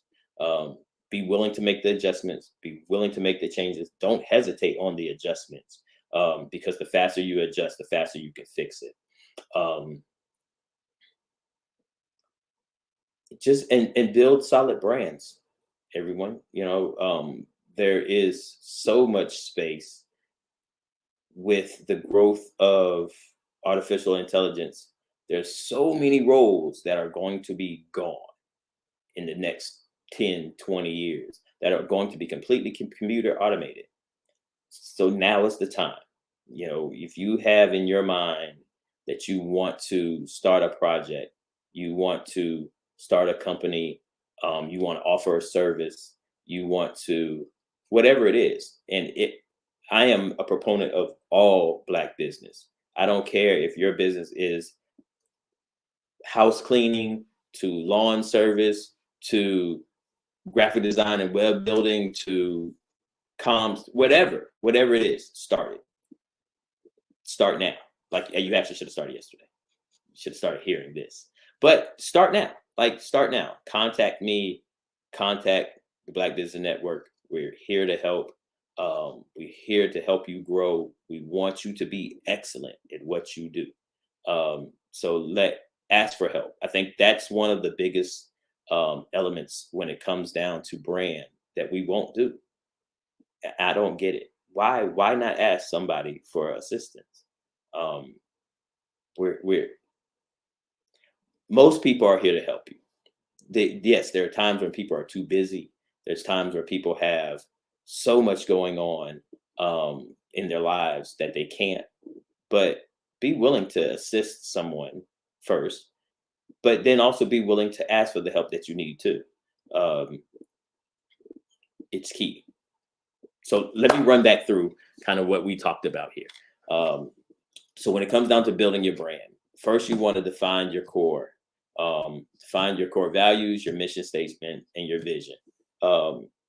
These are elements that you need to know. So when you have an elevator conversation, not necessarily on an elevator, but you have someone's, 2 minutes of someone's time to explain what you do, you want to know these elements. Okay. Target your audience. So work on your marketing, work on your audience persona, know who your target is, and then determine where is the best space to reach them. Third, your brand personality and voice. Determine your brand voice. Determine the tone of voice for your company. And understand that there's space where you have to take your personal tone out of the business. Visual elements are next. We talked about, I'm huge on visuals again. So make sure your logo is amazing. Make sure your logo stands for and tells what you do, and work on your byline, work on what your company does, build your color schemes out, understand the font selections that you use. Key. Those are key to your brand as a whole. Your storytelling. You want to make sure you take the time to narrate your brand. A lot of that I do through social media now, when I have the opportunities for companies. But you want to make sure your story is compelling, and you want to discuss all of the elements. A great place to see that, Shark Tank. If you watch the story of the invention that they're presenting, that will give you an insight to what the storytelling should look like. And placing that on your social, placing that on your website is key, because people are interested. People love supporting something that's being built from the ground up, or something that makes sense, because a lot of people want to do what you're planning to do. Let's see. Then we talked marketing and promotion. I think those two are key, of course. You have to figure out your marketing channels, and where you want to put your revenue into, and please understand that, yes, there are a lot of free channels, a lot of free stuff you can do, but there's a lot that takes money. So you have to be able and willing to reinvest your revenue back into the growth of your company, and that's through your marketing, your promotion.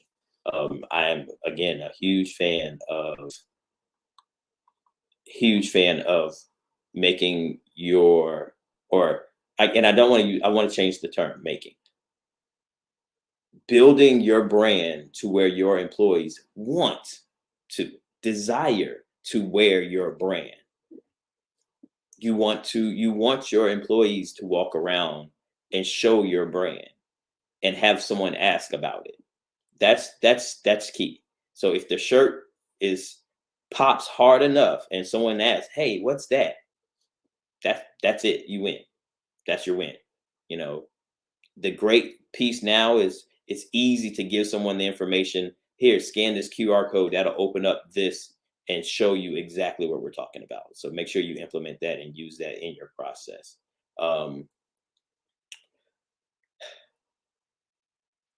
Let's see. We talked customer engagement, right? Discuss that. Feedback. You want to make sure you adapt your feedback specifically for each customer if you have an issue. But you also want to ask for the celebration. Ask for the cheer. Hopefully they enjoyed your product or your service. Ask them if they did, and ask for them to take the time to do a review and reward them for said review. The more positive reviews, the more it works. I'm a person, I'll tell you, I don't read reviews. If I want your product, I'm going to look at your product. I'm going to do my research on it, but I'm not reading what everyone else has to say about it. But I know several people who will read every review, start to finish. They'll start at the 1 stars and work their way up to the 5-star reviews because they want to see what the problems were at first. And then they want to see if someone else has had the same problem, but it fixed. So you want to pay attention to that. And then your performance measurements. Just make sure that you stay on top of your brand and the evolution of your brand. You want to make sure that you continue to grow and you don't just become stagnant and happy with where you were because it changes. And in a heartbeat, someone can come with something similar, or someone can come with a competition piece and beat you and take your client base. You want to make sure you hold on to your market share.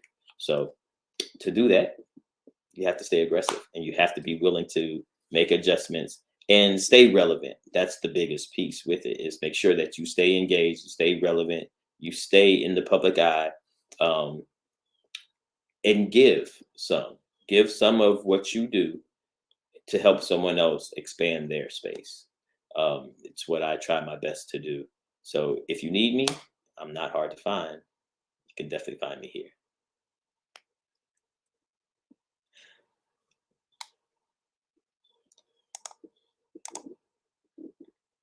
So what I'd like to do is open up for ways to be contacted. The easiest space is email. It's rcheeseborough@gmail.com. Yes, I use Gmail still. I'm a very big Gmail fan. rcheeseborough@gmail.com. My company is Crescendo International. Our website is forcrescendo.com. You can contact me there as well. If you have any questions, any problems, any issues, especially when it comes to brand, hit me up. I'll be happy to help.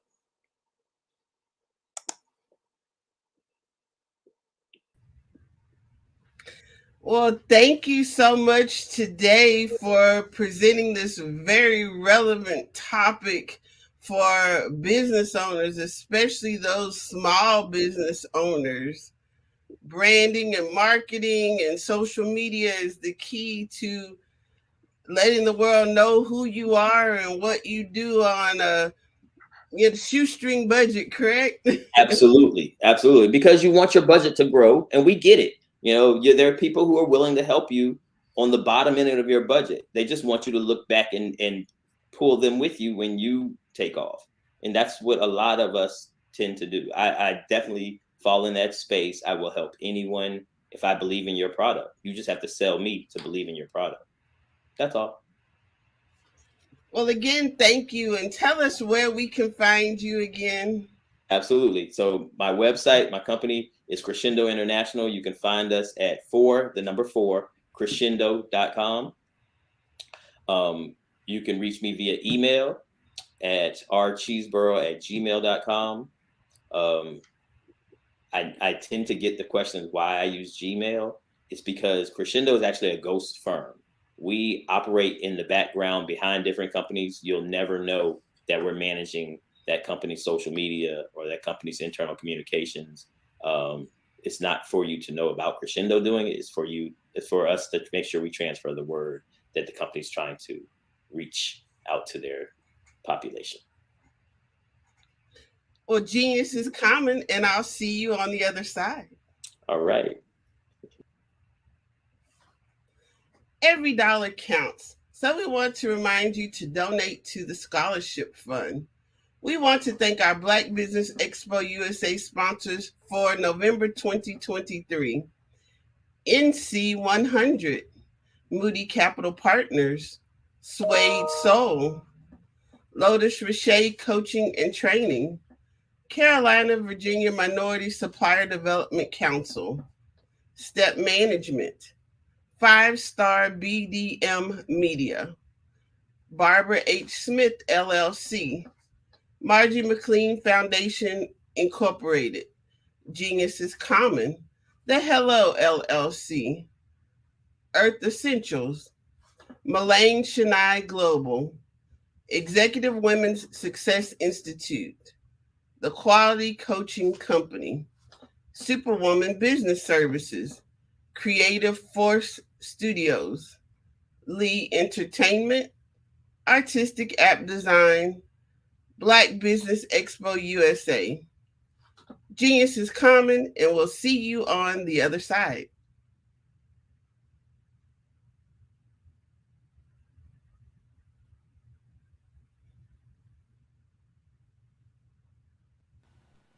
Hello, my name is Kiasi Helm and I'm 14 years old. I think my genius would probably have to be setting goals and achieving them. I say this because ever since I was young, I always wanted to be an author, and at age 11, I ended up achieving this. But not only did I end up becoming an author, I ended up becoming a public speaker, a publisher, a business owner, all these great things. The name of my business is Written by Kids Publishing Company. I decided to start this company because I thought it was important for me to help kids my age express themselves through literacy and just achieve their own goals. Because to me, achieving goals is the best thing in the world to feel. It's you just achieving things and aspirations that you set for yourself. And I know that everybody is capable of this because even if you don't end up achieving the goal, you still tried your best, and that's the most important thing. And everybody is capable of this because genius is common. Thank you. Hello, this is Israel, and I am CEO of Daydreams Interactive and author of Princess Planet. So, genius is common, and as a kid, I loved to daydream. Even as an adult, I love to daydream. And when my daughter became 6 and loved princess characters, but we just could not find the diversity that showed her, we created our own characters. So for instance, you have Princess Nulu right here. Princess Nulu is from Uganda, and her genius is that she loves to take care of animals. She can actually even listen and hear what they say. And then we have Princess Isabella right here. Princess Isabella, she's from Cuba, and her genius is biochemistry. One day she hopes to eliminate disease. Then we have Princess Nia right here, and Princess Nia is based off of my daughter, and she wants to be the greatest dancer alive. So that's her genius. So what's your genius? My genius is my imagination. Genius is common. Hey guys, my name is Caden. I'm the CEO of Caden Teaches, and my genius is teaching kids about financial literacy. Throughout my financial products, such as my financial flashcards, my activity book, and my newest project, my financial bus, which I bought. And on the bus, it has a mock bank where kids will learn how to deposit and withdraw money, a mock grocery store where kids will be able to learn how to have a family budget, and a mock stock exchange where kids will even be able to learn how to invest in stocks. Now, I decided to start teaching kids about financial literacy because I find that most kids graduate high school without even knowing the basics about financial literacy. And I feel if I were to teach kids about financial literacy, that I would be able to help kids tap into their genius.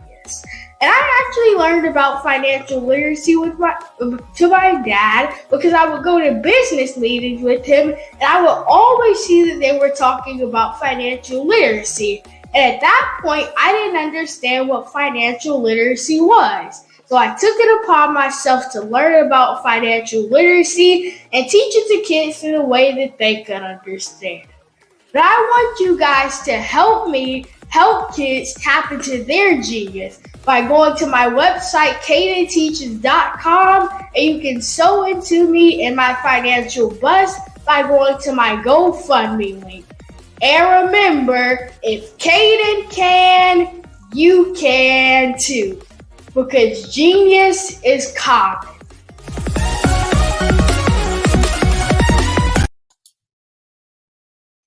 Hi, I'm Barbara Smith.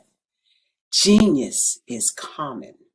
My genius is executive coaching and professional corporate training. As the master executive coach and corporate training ambassador for the Genius is Common movement, I help business owners craft their stories in such a way that you know exactly what they do, what they have, and what they bring to the table. Many times as business owners, we are asked, so what do you do for a living? And we could be crushing in our businesses, but we're not quite sure exactly what to say in a short amount of time. Well, I help you take those stories that are the reason why you're in business and why you're so passionate about your business and craft them in such a way that people are drawn to you as opposed to being repelled by you. Because every conversation, every time you talk to someone about your business, you are excited about it. But are you really conveying what you do, what you have, and what you bring to the table? And do really people understand why you care so much and why they should care that you have the solution to their problem? Well, I'm here to help you with that. As a master storyteller, I can help you with your stories and spin them in such a way that they are intriguing and fascinating. People want to listen to you talk about your business. That's why at the Genius is Common movement, I am the master executive coach and professional training ambassador. That's my genius. And genius? Oh yeah, it's common. The Black Business Expo's mission is to raise funds for high school seniors going to college or K through 12 entrepreneurs. This expo is a fundraiser for students. Please, you may go to www.blackbusinessexpousa.com to donate to the scholarship fund or use the Cash App at $BBXUSA. Our goal is to give laptops and up to $5,000 to 10 students. Students can register online at www.blackbusinessexpousa.com. Every dollar counts. Please donate to the Black Business Expo USA Scholarship Fund.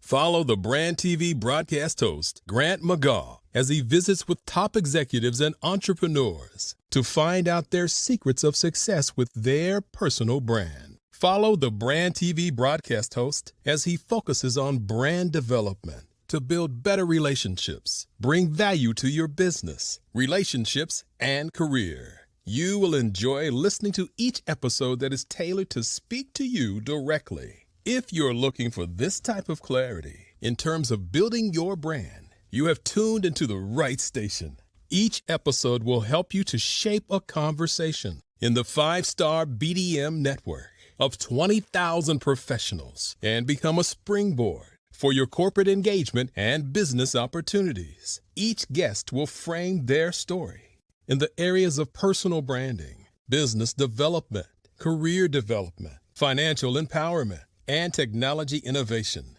Grant McGaugh explains why he is the CEO and owner of his own professional career. Grant is an accomplished business leader and entrepreneur who wants to give back to individuals to grow their personal brand strategy. Tune in as he weaves his story about new possibilities, while to you exceed expectations. If you love storytelling, this show will make for fun.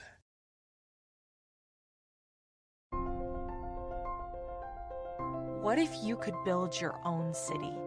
A place where every child can find nurturing people to help them achieve their full potential. A place where every adult can access job training support. Where health education is abundant. Where social justice ruled the land. A place without limitations. Welcome. You have arrived at STEM City USA. It is what every city should be. A safe and trusted community where you find people and resources to help you become everything you are and beyond. STEM City is unlike anything you have ever experienced. It is a digital twin of the world around you, only better. STEM City is about energy and soul renewal. It is more than a digital world. You can almost feel the power of live cultural events, music, and theater. STEM City promises a better future for children with caring mentors and hands-on activities with dedicated tutors to support our youth. STEM City is your passport to a healthy lifestyle with weekly events addressing our community's many issues. STEM City is your financial well-being with helpful information on wealth management, career advancement, job training, and so much more. STEM City is the community you deserve. It is the city where your dreams can come true. STEM City USA, a place in the sky that is accessible to all who reach for the stars.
Dr. Eric Kelly III and a host of phenomenal speakers from all around the globe for this 7-day virtual event that you don't want to miss. The mission of the Black Business Expo is to raise scholarship money from kids all the way from high school all the way from college. The Black Business Olympics is one of the largest Black business showcases in the world. It is an opportunity for businesses and companies to showcase their businesses globally. We are going to be giving away laptops up to $5,000 away to students. Again, I'm Olivia Appleberry, the founder of 2 Cents Finance and one of the speakers for the expo. I am so excited to see you there. For more info, go to www.blackbusinessexpousa.com or call 919-308-9090 and hope to see you there. I am Black Business. From the moment I wake until the time I sleep. Yes, I am Black Business. I am Black Business. Tell me, are you Black Business? I am Black Business. Do you support Black businesses? Listen, I support Black business because I am Black Business. Black Business Expo, one of the largest business showcases in the history of Black business in the world. The world! Sign up today at www.blackbusinessexpousa.com or call 919-308-9090. I am Black Business. I am Black Business. From the moment I wake until the time I sleep. I am Black business. I am Black business. Are you Black business? I am Black business. Do you support Black businesses?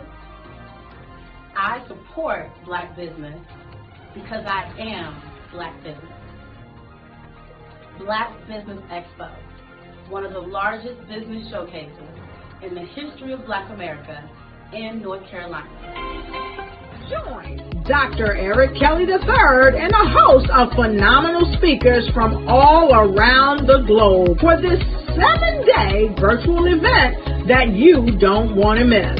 The mission of the Black Business Expo is to raise scholarship money from kids all the way from high school, all the way from college. The Black Business Olympics is one of the largest Black business showcases in the world. It is an opportunity for businesses and companies to showcase their businesses globally. We are going to be giving away laptops up to $5,000 away to students. Again, I'm Olivia Appleberry, the founder of 2 Cents Finance and one of the speakers for the expo. I am so excited to see you there. For more info, go to www.blackbusinessexpousa.com or call 919-308-9090 and hope to see you there. I am Black business. From the moment I wake until the time I sleep. Yes, I am Black business. I am Black business. Tell me, are you Black business? I am Black business. Do you support Black businesses? Listen, I support Black business because I am Black business. Black Business Expo, one of the largest business showcases in the history of Black business in the world.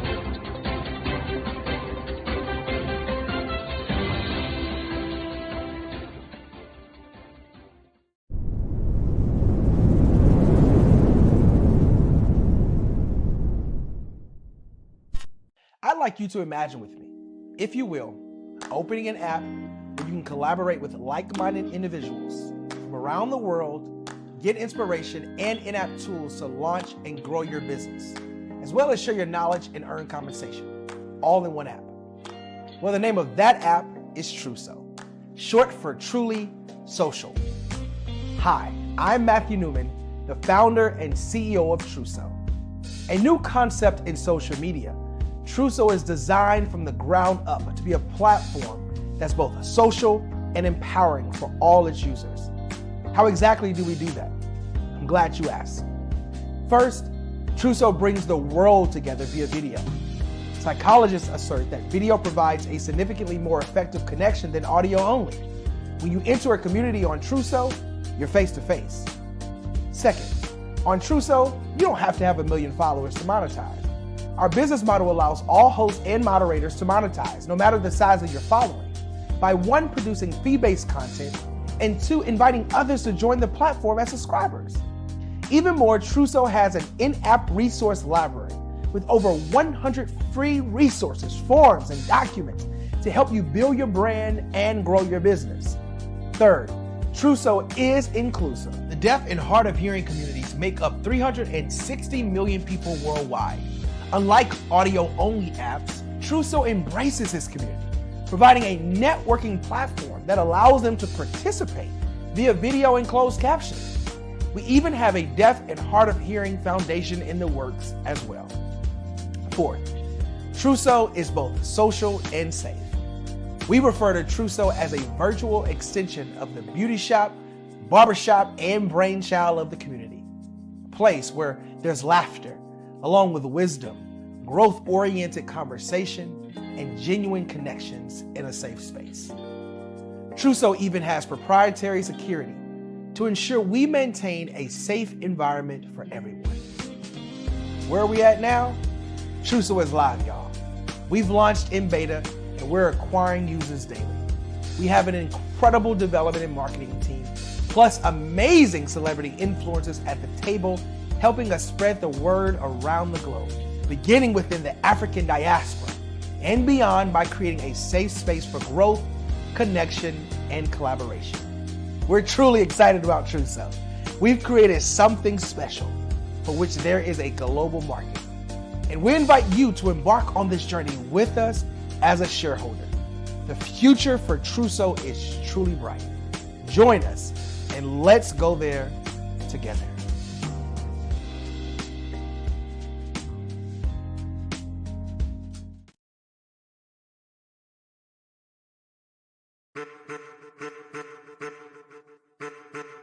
I am a child of the Most High God. He has gifted me in ways that I could not even imagine and didn't know.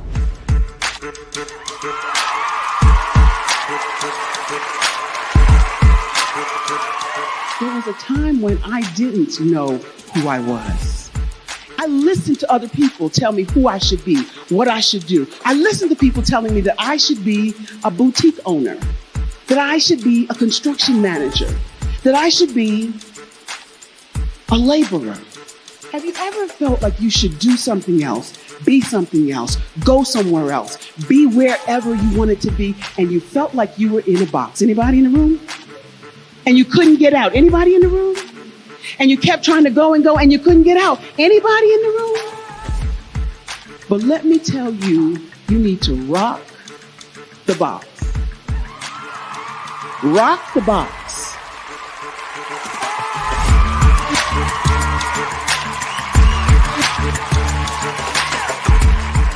I am engaging, inspiring, and empowering.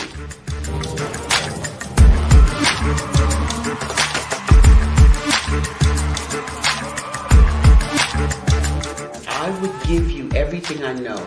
Just by touching you, if I could, by osmosis, give you every single thing I've learned, I've gone through, I know I would. We know that's not possible, but as it is possible, I love to share information with people. Some of you out there, people have told you that you can't be, you can't have, you can't do.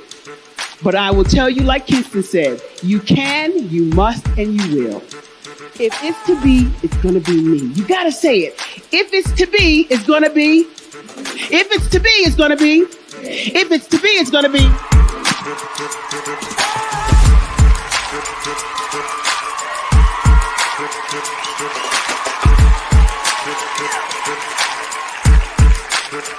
Barbara is because she believed what her mama said about her and not what other people told her. Every day you wake up, when you're in a situation, it's your choice whether it's an advantage or the disadvantage. She gained her confidence and her life, and now she is a testimony. If I can help you elevate yourself, then I feel like I'm elevating my own self as well. What you know and I know together can change the world.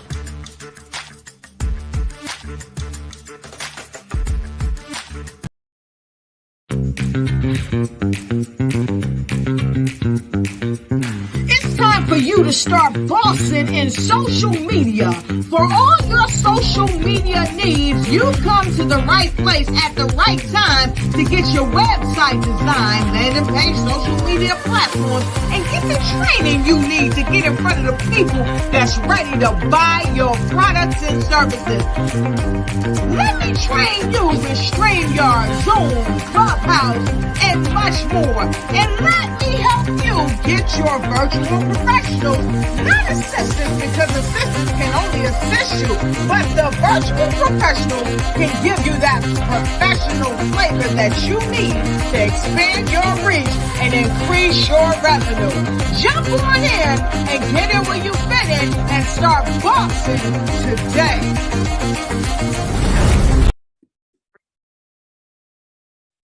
Hello, I'm Dr. Madeline Ann Lewis, President and CEO of the Executive Women's Success Institute.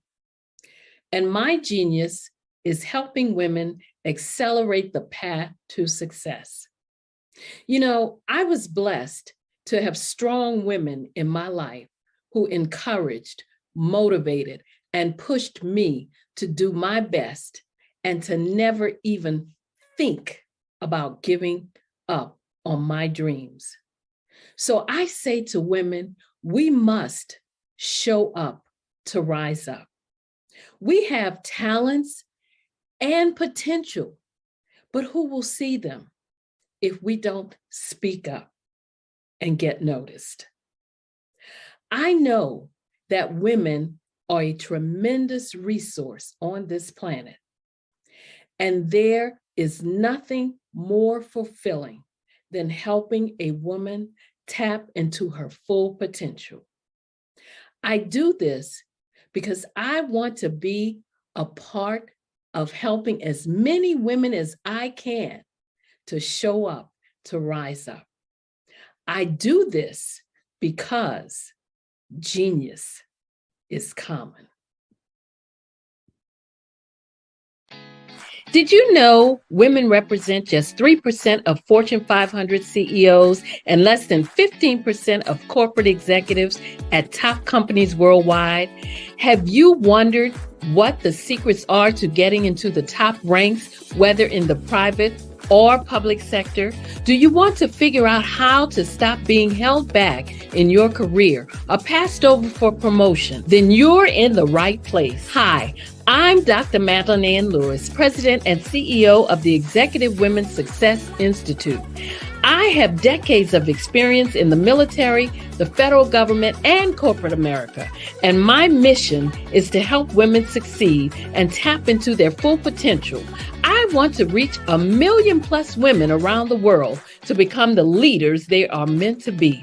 So if you want to move into a management or executive level position, or maybe you are a female veteran transitioning out of the military into business entrepreneurship, then reach out to the Executive Women's Success Institute at 301-693-3284. Let us get you on the fast track to success.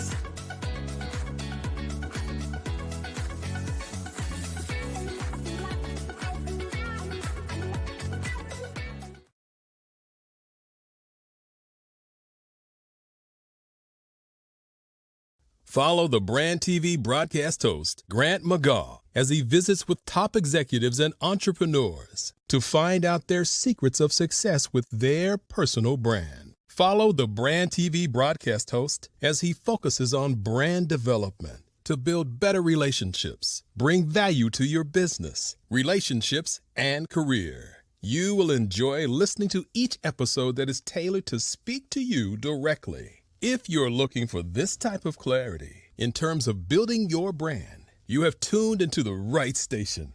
Each episode will help you to shape a conversation in the 5-star BDM network of 20,000 professionals and become a springboard for your corporate engagement and business opportunities. Each guest will frame their story in the areas of personal branding, business development, career development, financial empowerment, and technology innovation. Grant McGaw explains why he is the CEO and owner of his own professional career.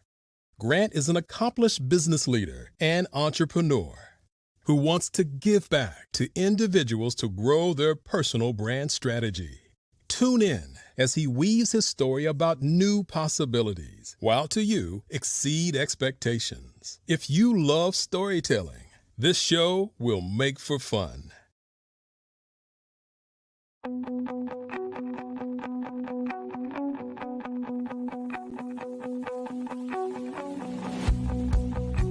I am Black Business. From the moment I wake until the time I sleep. Yes, I am Black Business. I am Black Business.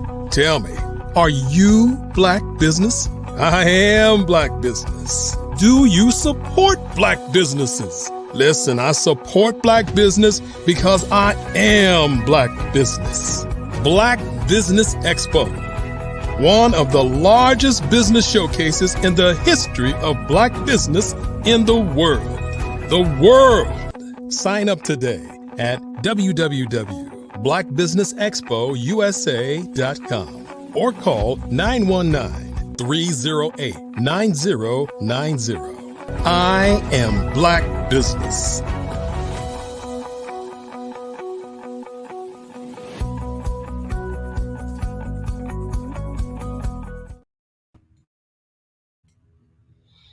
Good morning, business owners, entrepreneurs, thought leaders, and corporations.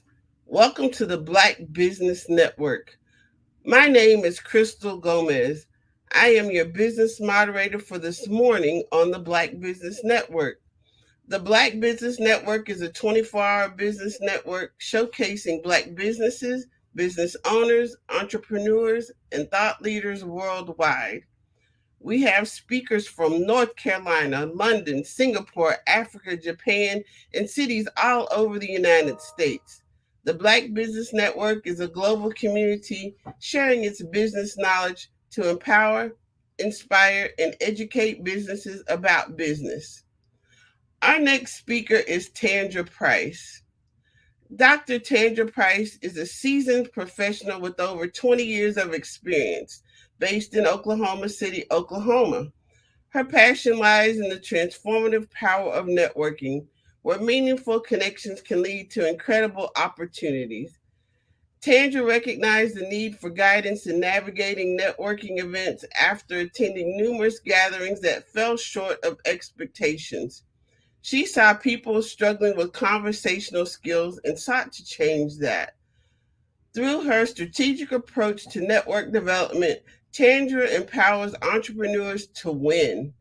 Drawing from her extensive experience, Tandra has trained hundreds of entrepreneurs, equipping them with the skills to build relationships, create opportunities, and generate residual income through networking. She has worked alongside influential leaders in network marketing industries, continuously expanding her expertise. Tandra's commitment to fostering global success led her to create a platform that inspires, empowers, encourages, and educates entrepreneurs to achieve their goals. Tandra's impact extends beyond her network growth work. She co-hosts networking group discussions and frequently serves as a guest speaker on podcasts and at other speaking engagements, sharing her insights and expertise. Tandra Price is dedicated to empowering entrepreneurs and creating a world where everyone can achieve their full potential. I present to you Dr. Tandra Price.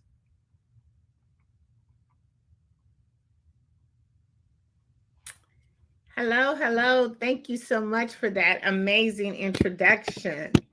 You're welcome. It's my pleasure.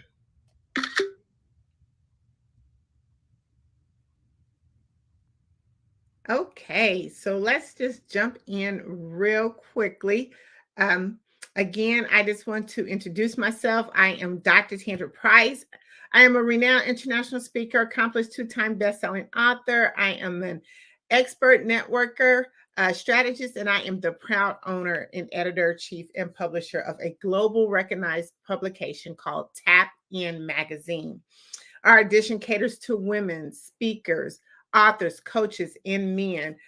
We help them make it so easy and seamless for you to spread your messages and to reach a broader audience and to generate more valuable leads. Today, I'm going to be talking to you about the power of mastering the art of communication.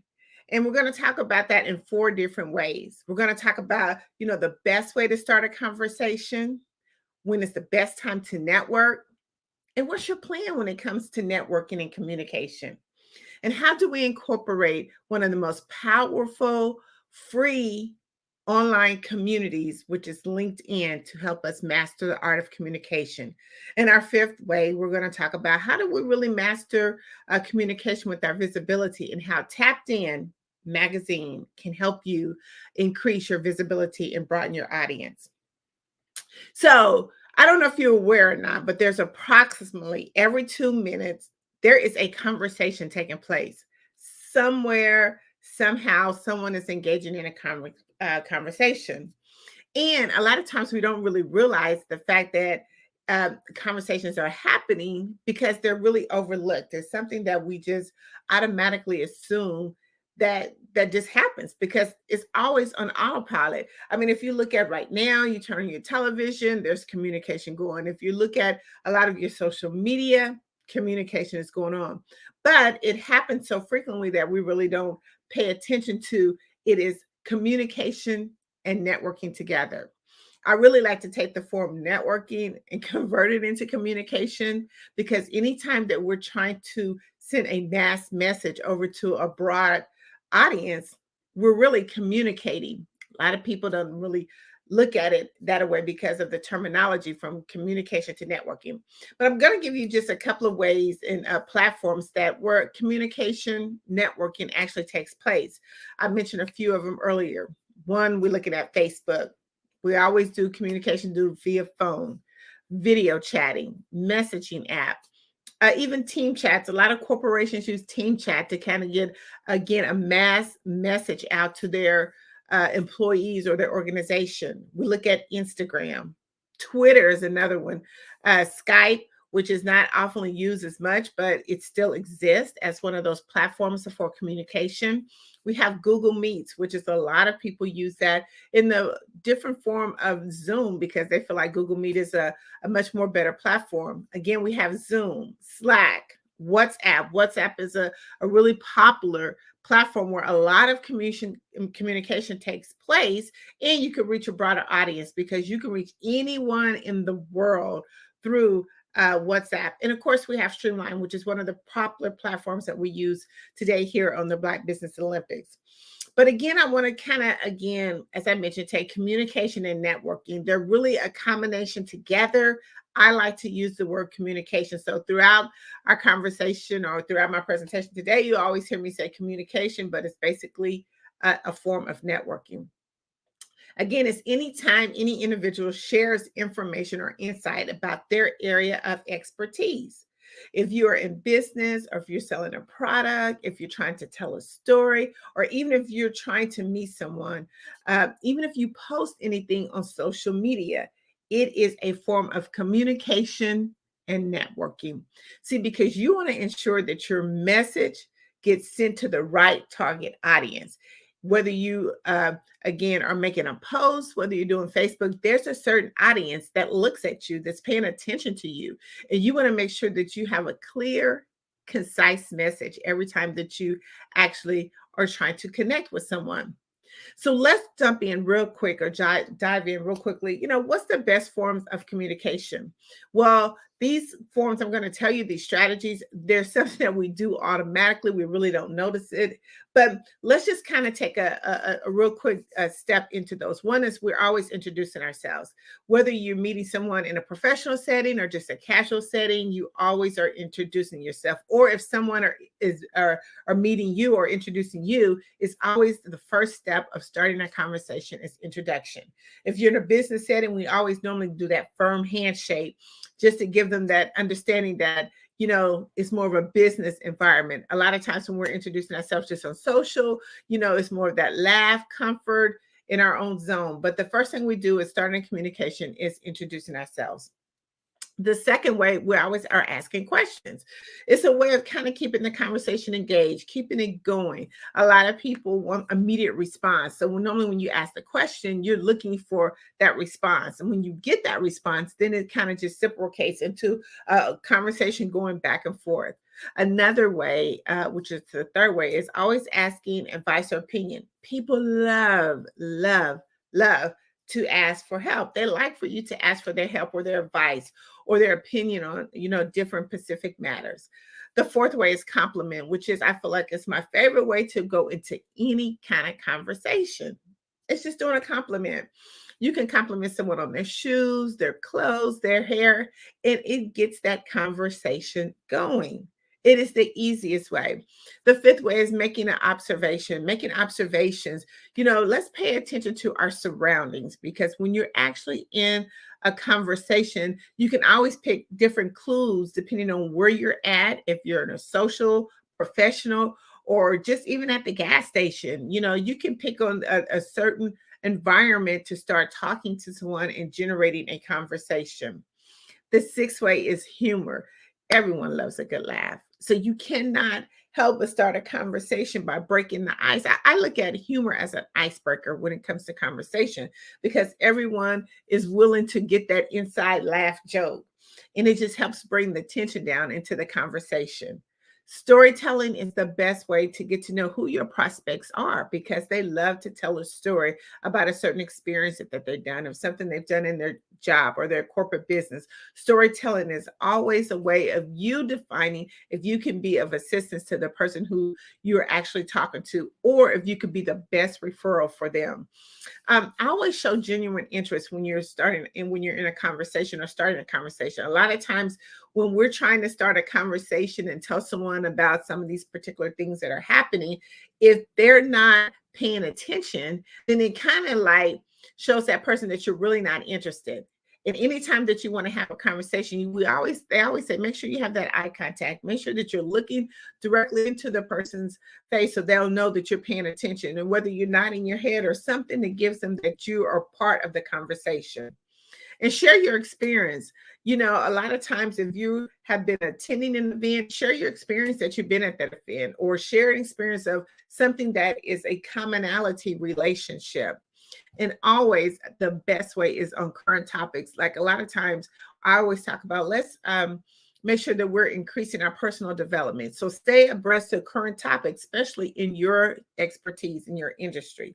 Make sure that you're aware of everything that's going on and that you can be of some value in a conversation by sharing some of your current topics that is going on. I get a lot of times, because they call me the networking ninja, which is something I got from my clients. They always say, Taylor, when is the best time to network? You know, when is the best time to network? And I said, the best time to network is right now. Anytime you get up in the morning and you begin to have a conversation, whether it's with your spouse or someone that you're trying to network with, anytime you are starting a conversation, you are networking.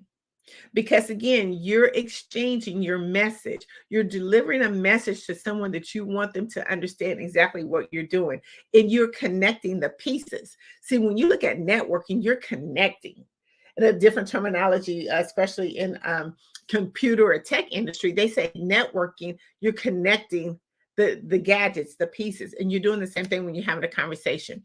But the best time to network is right now, whether you're at a social gathering, a conference, an expo, professional organization, even again on all those online platforms, before and after a presentation, when you're doing a one-on-one, in between sessions, or even just in regular conversation. That's networking. That's the best time to networking. That's the best time to find out, you know, who, what, and when, and how you can help someone. But when we talk about mastering the art of communication, it comes with so many benefits. That's why it is so important to make sure that when you're networking and spreading your message, that you are very clear and concise, and that you've done all those different things we talked about earlier about starting a conversation. But just think about the benefits.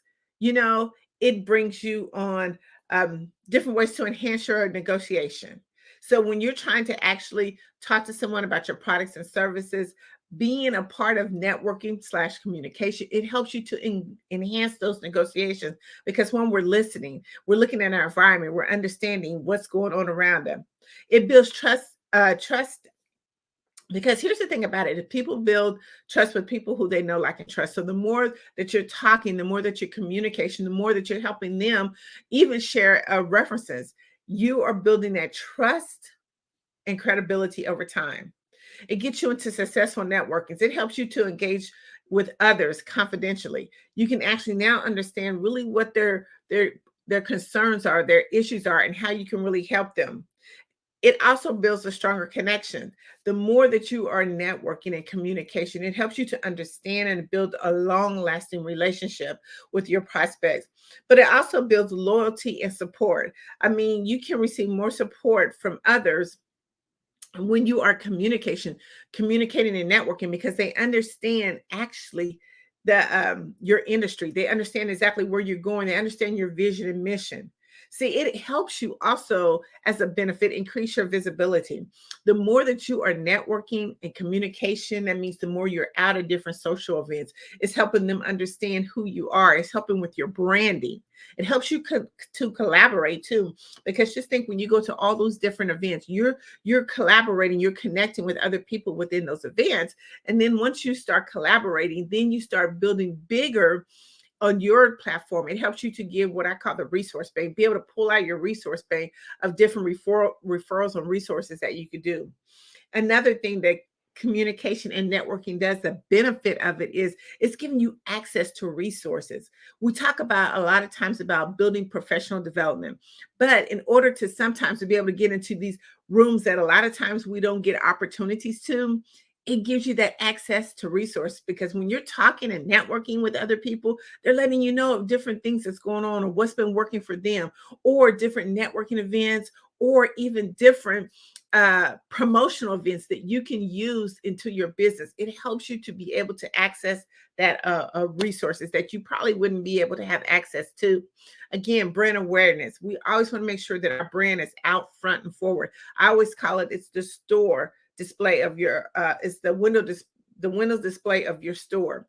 Branding is so important because when they look at through the window of your store, your brand has to be present right then and there. It helps you to promote your business and to a bigger audience.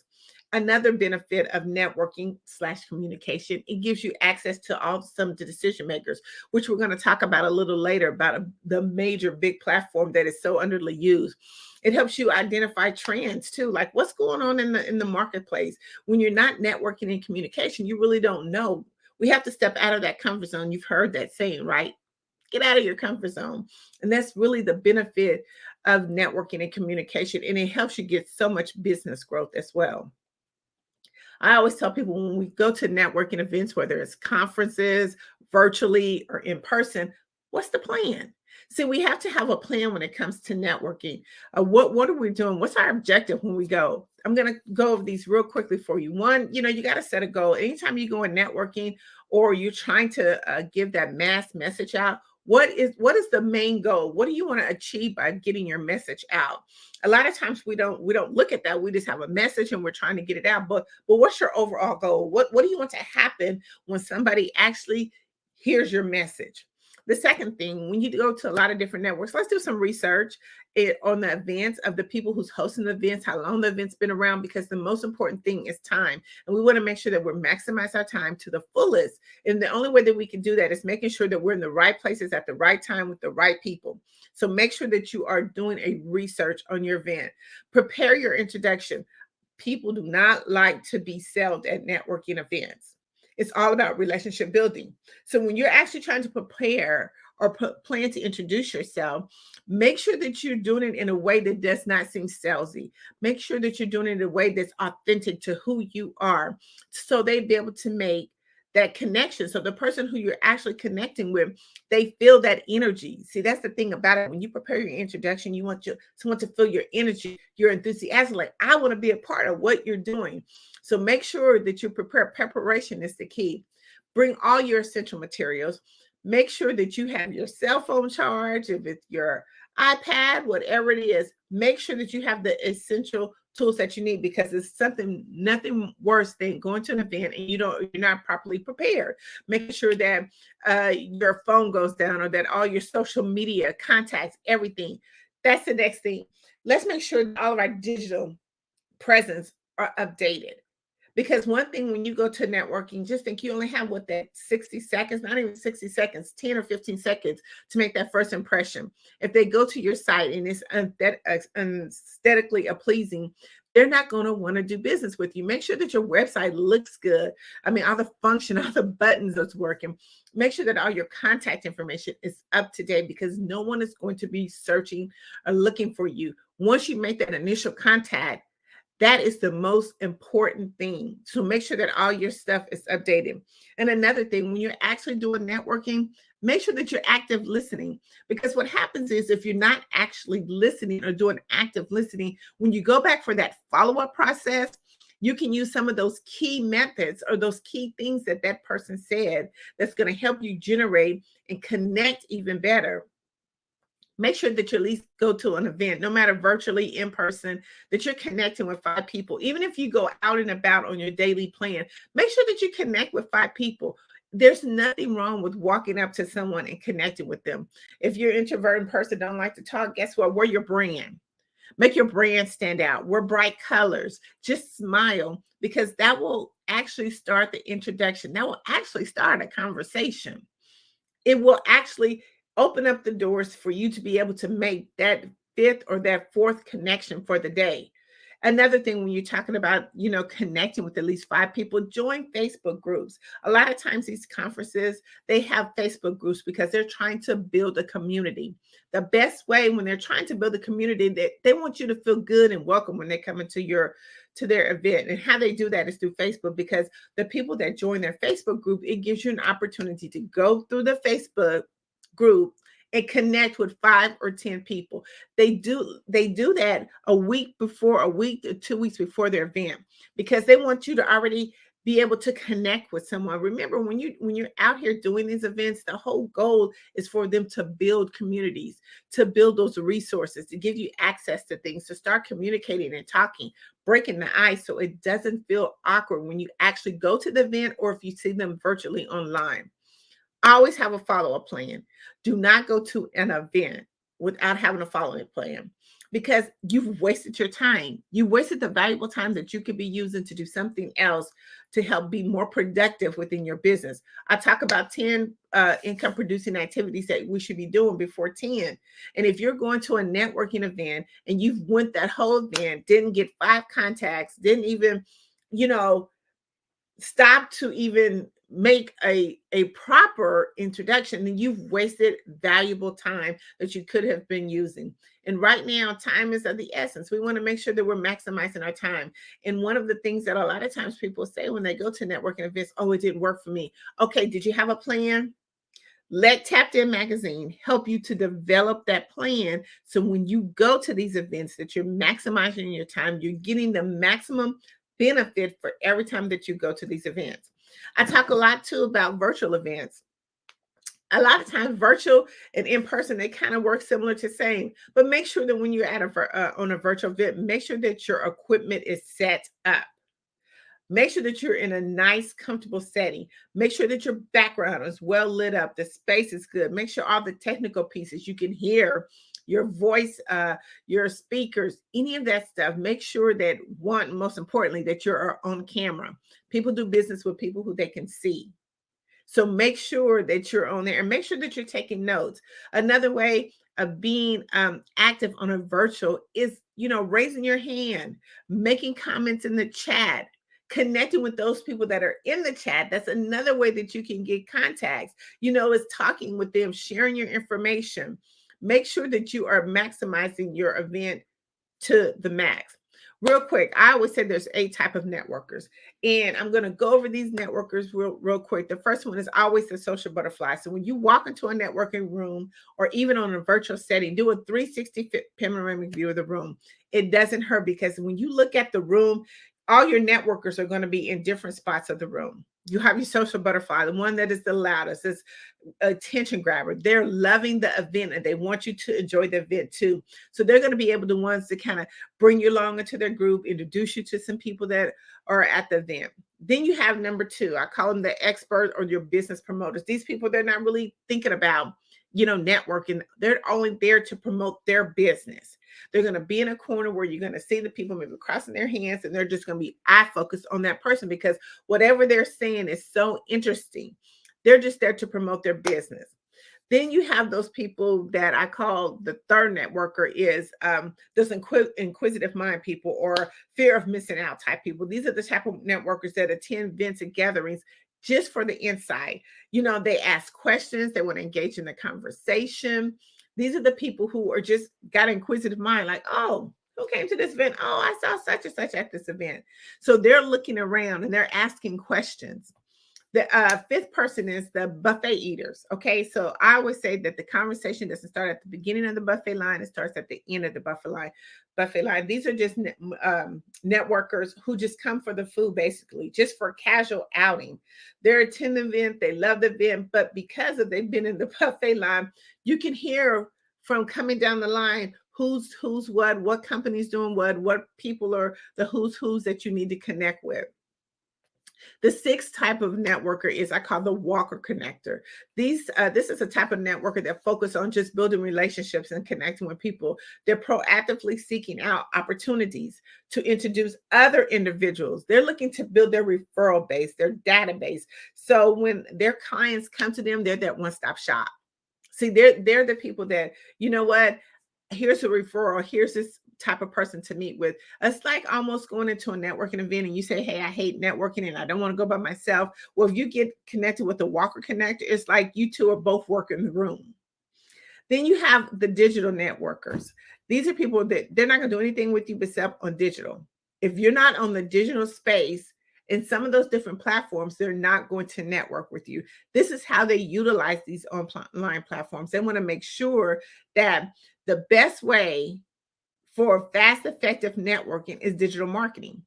And so they're going to be that digital networker that's going to do everything on digital. So if you want to talk to them, make sure that your stuff is together, because they're going to be saying, okay, Instagram, Twitter, WhatsApp, TikTok, all of that stuff. That's how you're going to be able to better connect with them.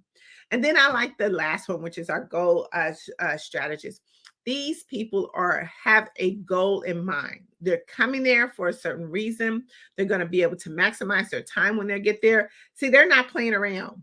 They're on a mission. They're on a goal. They're trying to make sure that when I talked about going to a networking event and you make sure that you're maximizing their time, they're going to get the 5 people. They're not going to just be leaving business cards.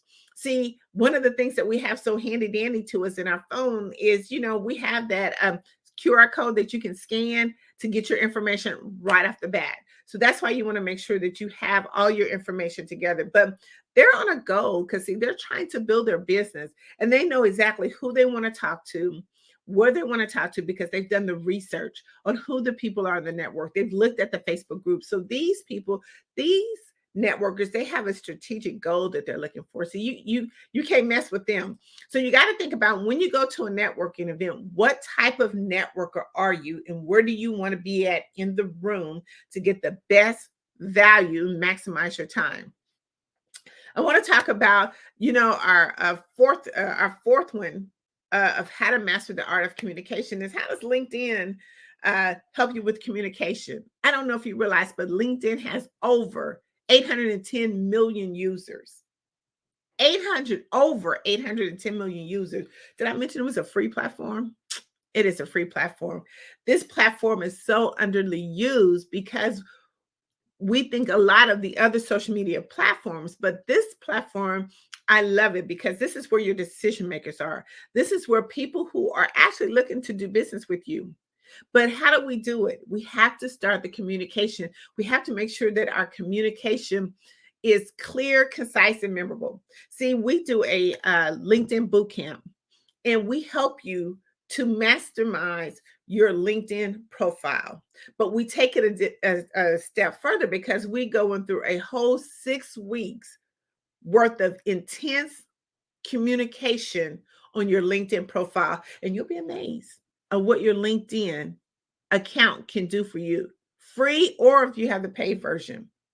But the very first thing is I talked earlier about is that your business is your storefront. It's like your window display. So when they open up the door of your business, you want to make sure that you have everything intact. And that's how LinkedIn can help you. So let's dive into some real quick ways of how do I really mastermize this. And again, we'll be talking about this in our 6-week LinkedIn bootcamp, but we also do a weekly, how do I leverage and maximize my LinkedIn profile? And I'll give you both of those links if you're interested in wanting to use this over 810 million user platform.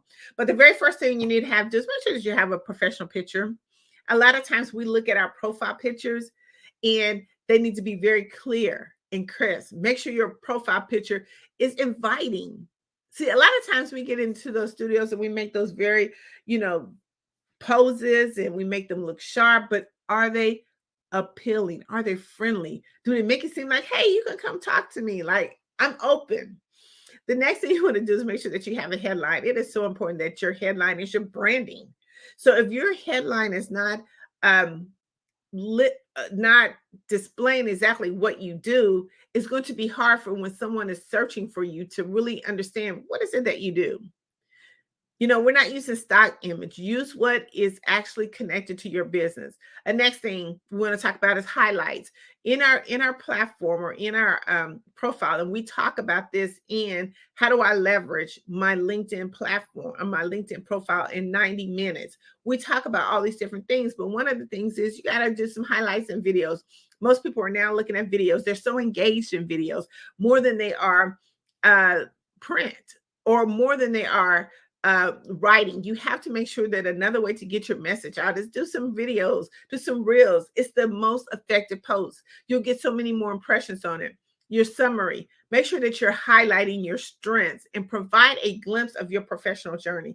A glimpse. You don't have that many words, but just provide a glimpse.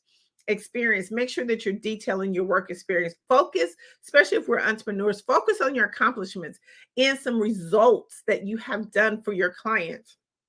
A lot of times they look at that, you know, what I mean, like, what really have you done? How can you benefit my client, or how can you benefit my business? Let's talk about our skills. List all the skills that are relevant to your expertise. Endorsements. Make sure that you look at people who are doing your endorsements, that they are actually looking at what you have done. They're endorsing on your skills, whether you're good in networking, communication. When they actually endorse you and how many people endorse you, it makes a difference. It takes you almost up to the feed. We talk about, you know, the algorithms and a lot of the different social media platforms. LinkedIn has that algorithm too, but how you're really landed on a lot of those pages is depending on what you put into your profile. Education, include any of your educational background, highlights, degrees, anything that you've done that can be of help of other people. Make sure certifications. A lot of times we miss out on that part of the of our profile, is that we don't really list any certifications that we have, you know, big or small there, and you got a certification or a license for, make sure that you showcase it. Recommendations, seek out recommendations. Ask people, if you have a following, to, you know, give you a recommendation so you can add that to your LinkedIn profile. Volunteer. A lot of times people want to see what other causes that you are a part of. I mean, what else do you do? I mean, what is your passion about? How do you serve? How do you give back? And that's kind of really where the volunteer and experience shows. Media attachment. Make sure that you're putting your media information on there, because a lot of times, you know, we want to see what you've done. Like if you've been in publications, magazines, like Tapped In magazine, but magazines, newsletters, articles. How many people have, you know, wanted to have you showcased into their platform? What about conferences, things of that nature, anthology books? Put any type of media contact information there, and then make sure that you're actually engaged with your network. Make sure that you're actually participating, maybe like in LinkedIn groups and things of that nature. Put how they can connect with you. Show how you communicate, because see, our SEOs, our search engine optimization, helps it so much when it comes to people trying to find us. But see, once we can master that profile, because see, that's the start of the communication. And here's the crazy thing about it is, when we think about that, we kind of look at just skimming on that. That's why it's not really utilized, because you feel like, okay, I can go to Facebook, I can go to Instagram. Okay, you have to look at and take some of these same things over to those different platforms, because if your client or your ideal client hangs out in those areas, then you want to make sure that, hey, this is about me. This is how you can connect with me. This is why you want to, you know, join my programs, join my classes, my workshops. They have to have a reason. And the better you make it, the more people that you're going to get. The LinkedIn process is because, see, you have their email. You have so much access to them. You have their email. You have their direct connect. Anytime that you want to be able to connect with somebody, you have all the information right there at your hands. So you don't have to go and search for it. So we want to make sure that we utilize that. Join us on our it's 90-minute mastering how do you level your LinkedIn profile. We'll walk you through the steps. We'll show you exactly how that. And then you can jump on over to our bootcamp, which we go into such great detail. We have had so many clients who didn't realize their the power of their LinkedIn profile. We took them from having 500 followers to now they have over 3,500 followers and growing because we've showed them different techniques of how to do it.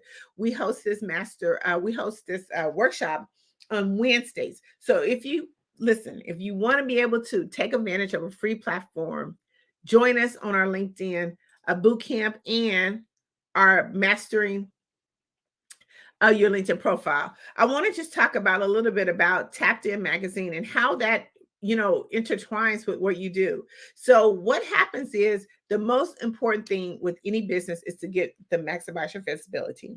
We want to make sure that you're seen, heard, and noticed.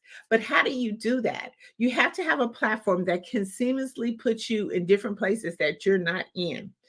Statistically, any entrepreneur should be in a publication at least 12 to 13 times a year.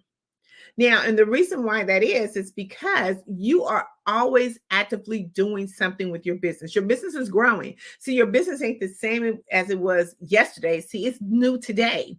But you want to make sure that people understand that. You want to make sure that when people click on your information, that they know who you are. I always like to use like the Walmart or the Target ad. I can tell you right now, even since Black Friday, I have had so many text messages about different special offers. So anytime I open up my phone or looked at my Facebook, boom, it's right there. And see, that's how you want to be as well. You want them to be able to see whenever they click on your link. See, because once they click on your link, you got them. But when you get them, you got to keep getting them. You got to keep talking about your programs. You got to keep showing up in their feeds, on their text messages. You have to keep showing up in different spaces that people don't even realize that you do. Even like now, the national television, we have to keep showing up. But we have to have a strategic way of making sure that we stay visible. See, with the Tapped In Magazine, we give you that strategic way to help stay in you getting credibility. We help you enhance your audience. We help you to enhance your business. We help you to grow.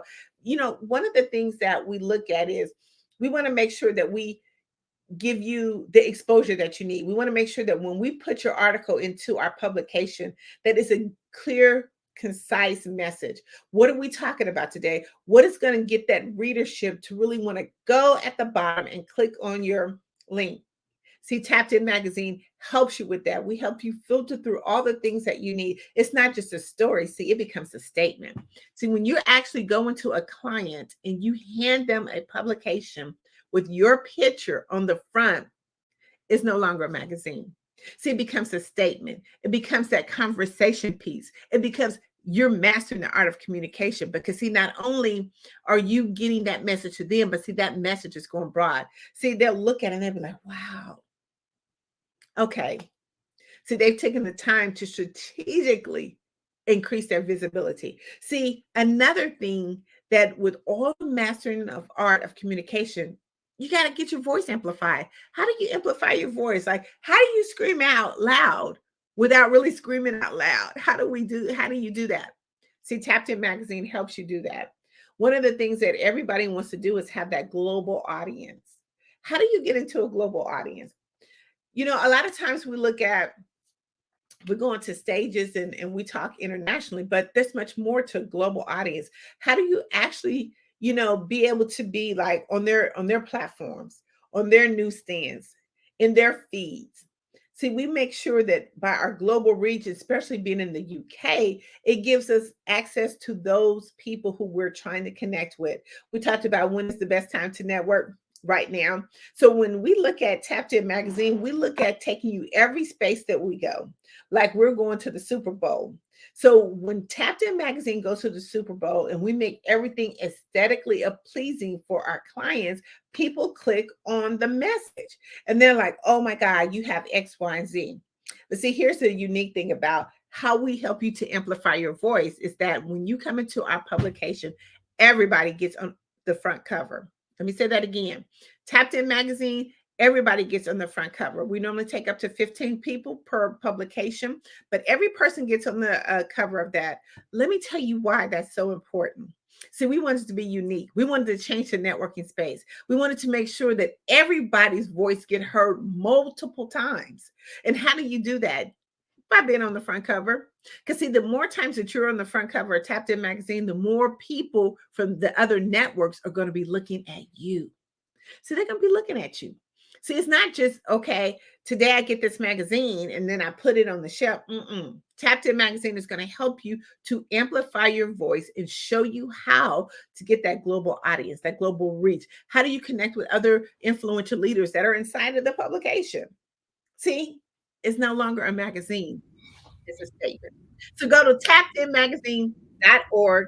We're working on our holiday issue. We would love to have you there, but make sure that you always are mastering the art of communication. Well, thank you so much. I want to be seen. Well, come on. I'm coming. So again, where can we find you? You can find me at Tapped In, that's TAPIN magazine.org. It's all one word. Go there, click. We have our Black Friday special still going. So yeah, join our publication. Well, thanks again. Yes, thank you. Genius is coming, and I'll see you on the other side. Genius is coming, and I'll see you on the other side.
Dr. Eric Kelly III and a host of phenomenal speakers from all around the globe for this 7-day virtual event that you don't want to miss. The mission of the Black Business Expo is to raise scholarship money from kids all the way from high school, all the way from college. The Black Business Olympics is one of the largest Black business showcases in the world. It is an opportunity for businesses and companies to showcase their businesses globally. We are going to be giving away laptops up to $5,000 away to students. Again, I'm Olivia Appleberry, the founder of 2 Cents Finance and one of the speakers for the expo. I am so excited to see you there. For more info, go to www.blackbusinessexpousa.com or call 919-308-9090 and hope to see you there.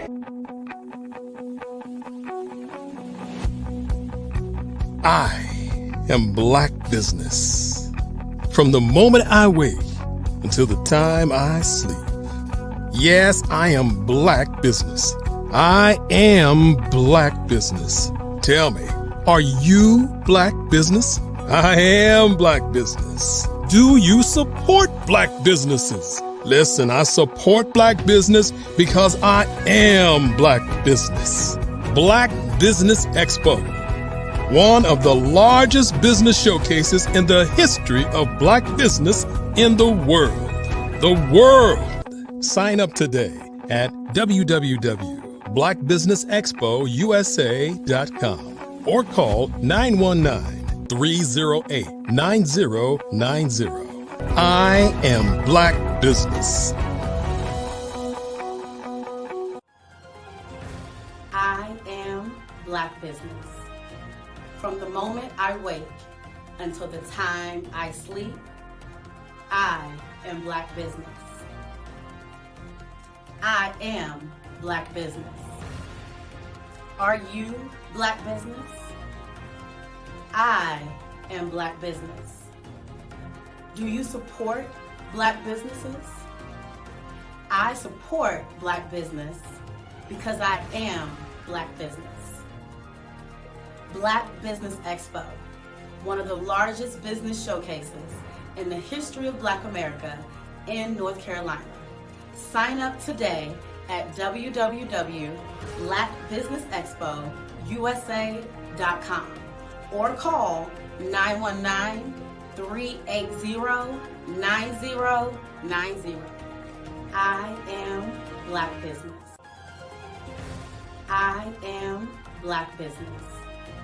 From the moment I wake until the time I sleep, I am Black Business. I am Black Business. Are you Black Business? I am Black Business. Do you support Black businesses? I support Black business because I am Black Business. Black Business Expo, one of the largest business showcases in the history of Black America in North Carolina. Sign up today at www.blackbusinessexpousa.com or call 919-380-9090. I am Black Business. I am Black Business.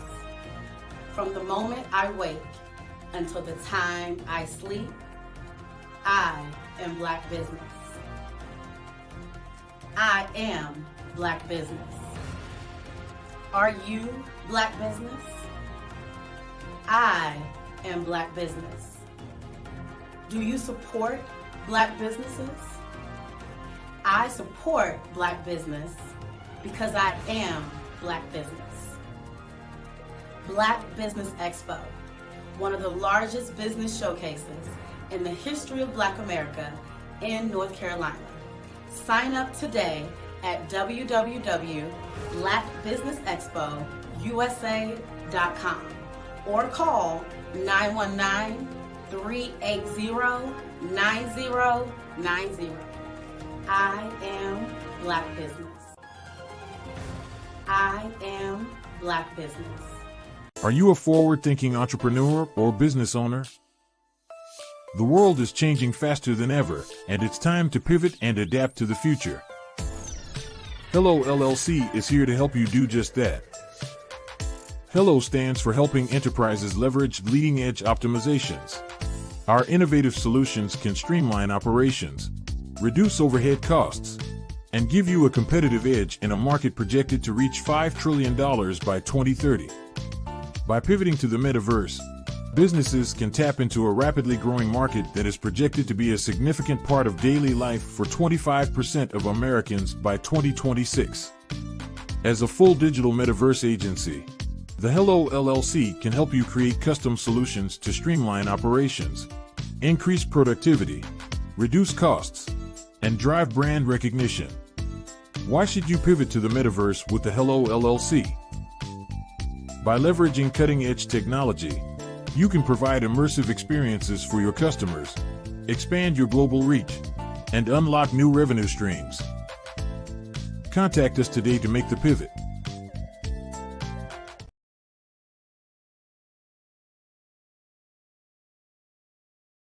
I am from Washington, D.C., but I was raised in Durham, North Carolina.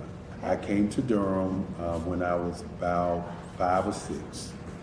And then I travel back and forth to D.C. because it's where my people are from.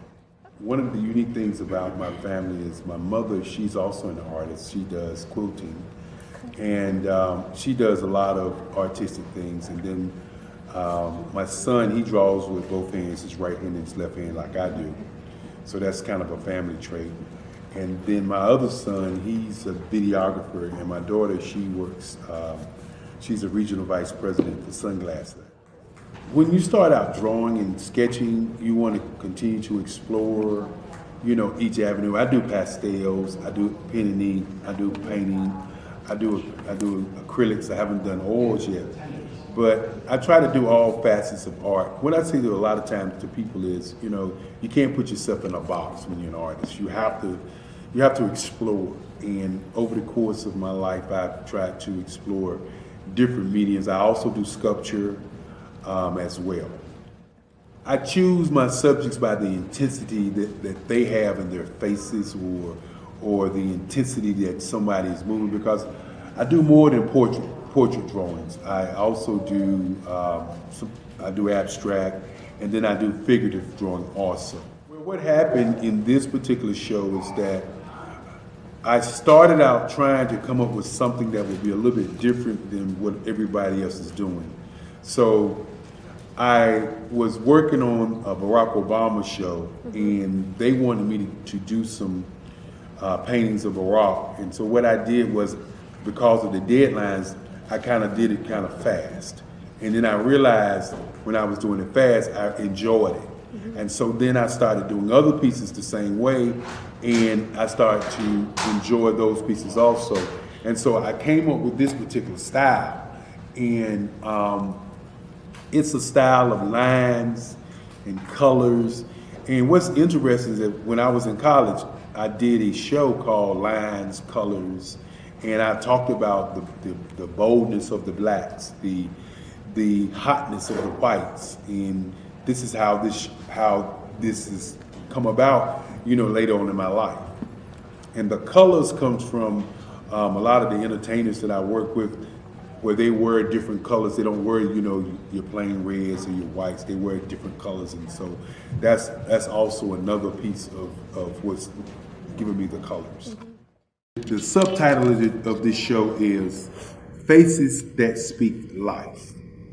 That's real critical. Faces that speak life. Each one of these pieces is a life source and a life energy that's being put on display for people that are looking at them.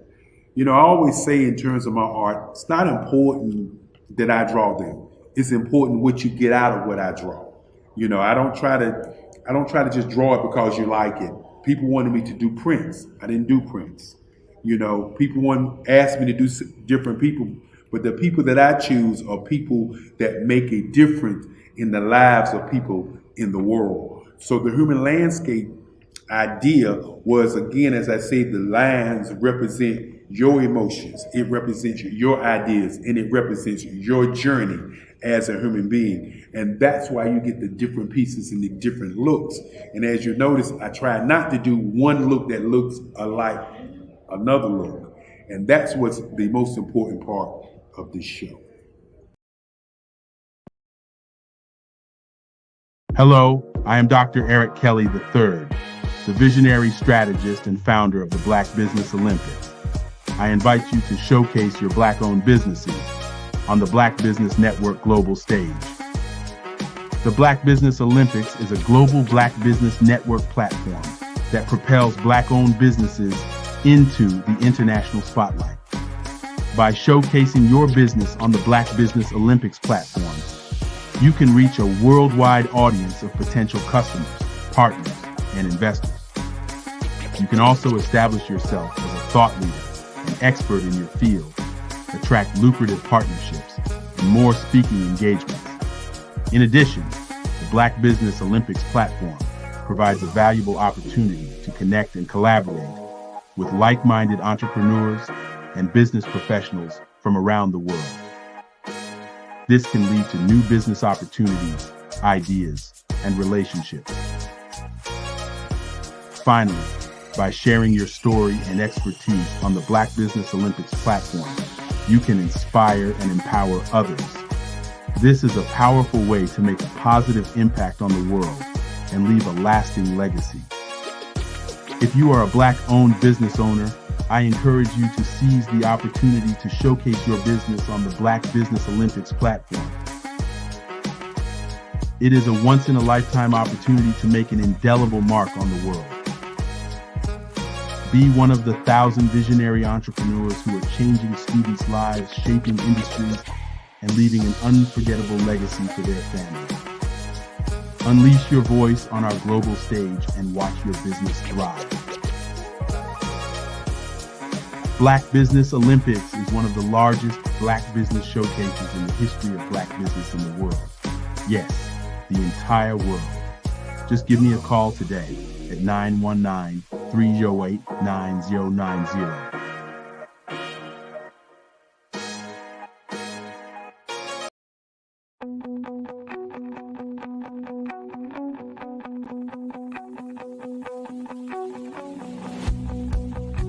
I am Black Business.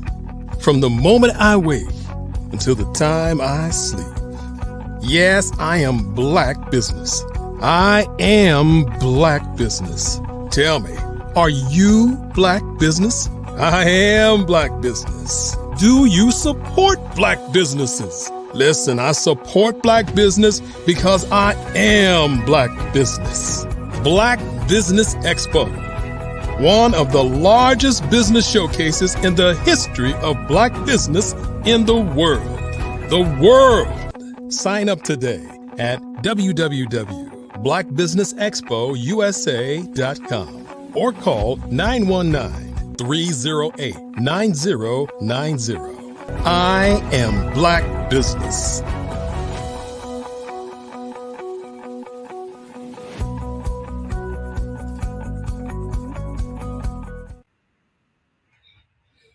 Good morning, business owners, entrepreneurs, thought leaders, and corporations. Welcome to the Black Business Network. My name is Crystal Gomez. I am your business moderator for this morning on the Black Business Network. The Black Business Network is a 24-hour business network showcasing Black businesses, business owners, entrepreneurs, and thought leaders worldwide.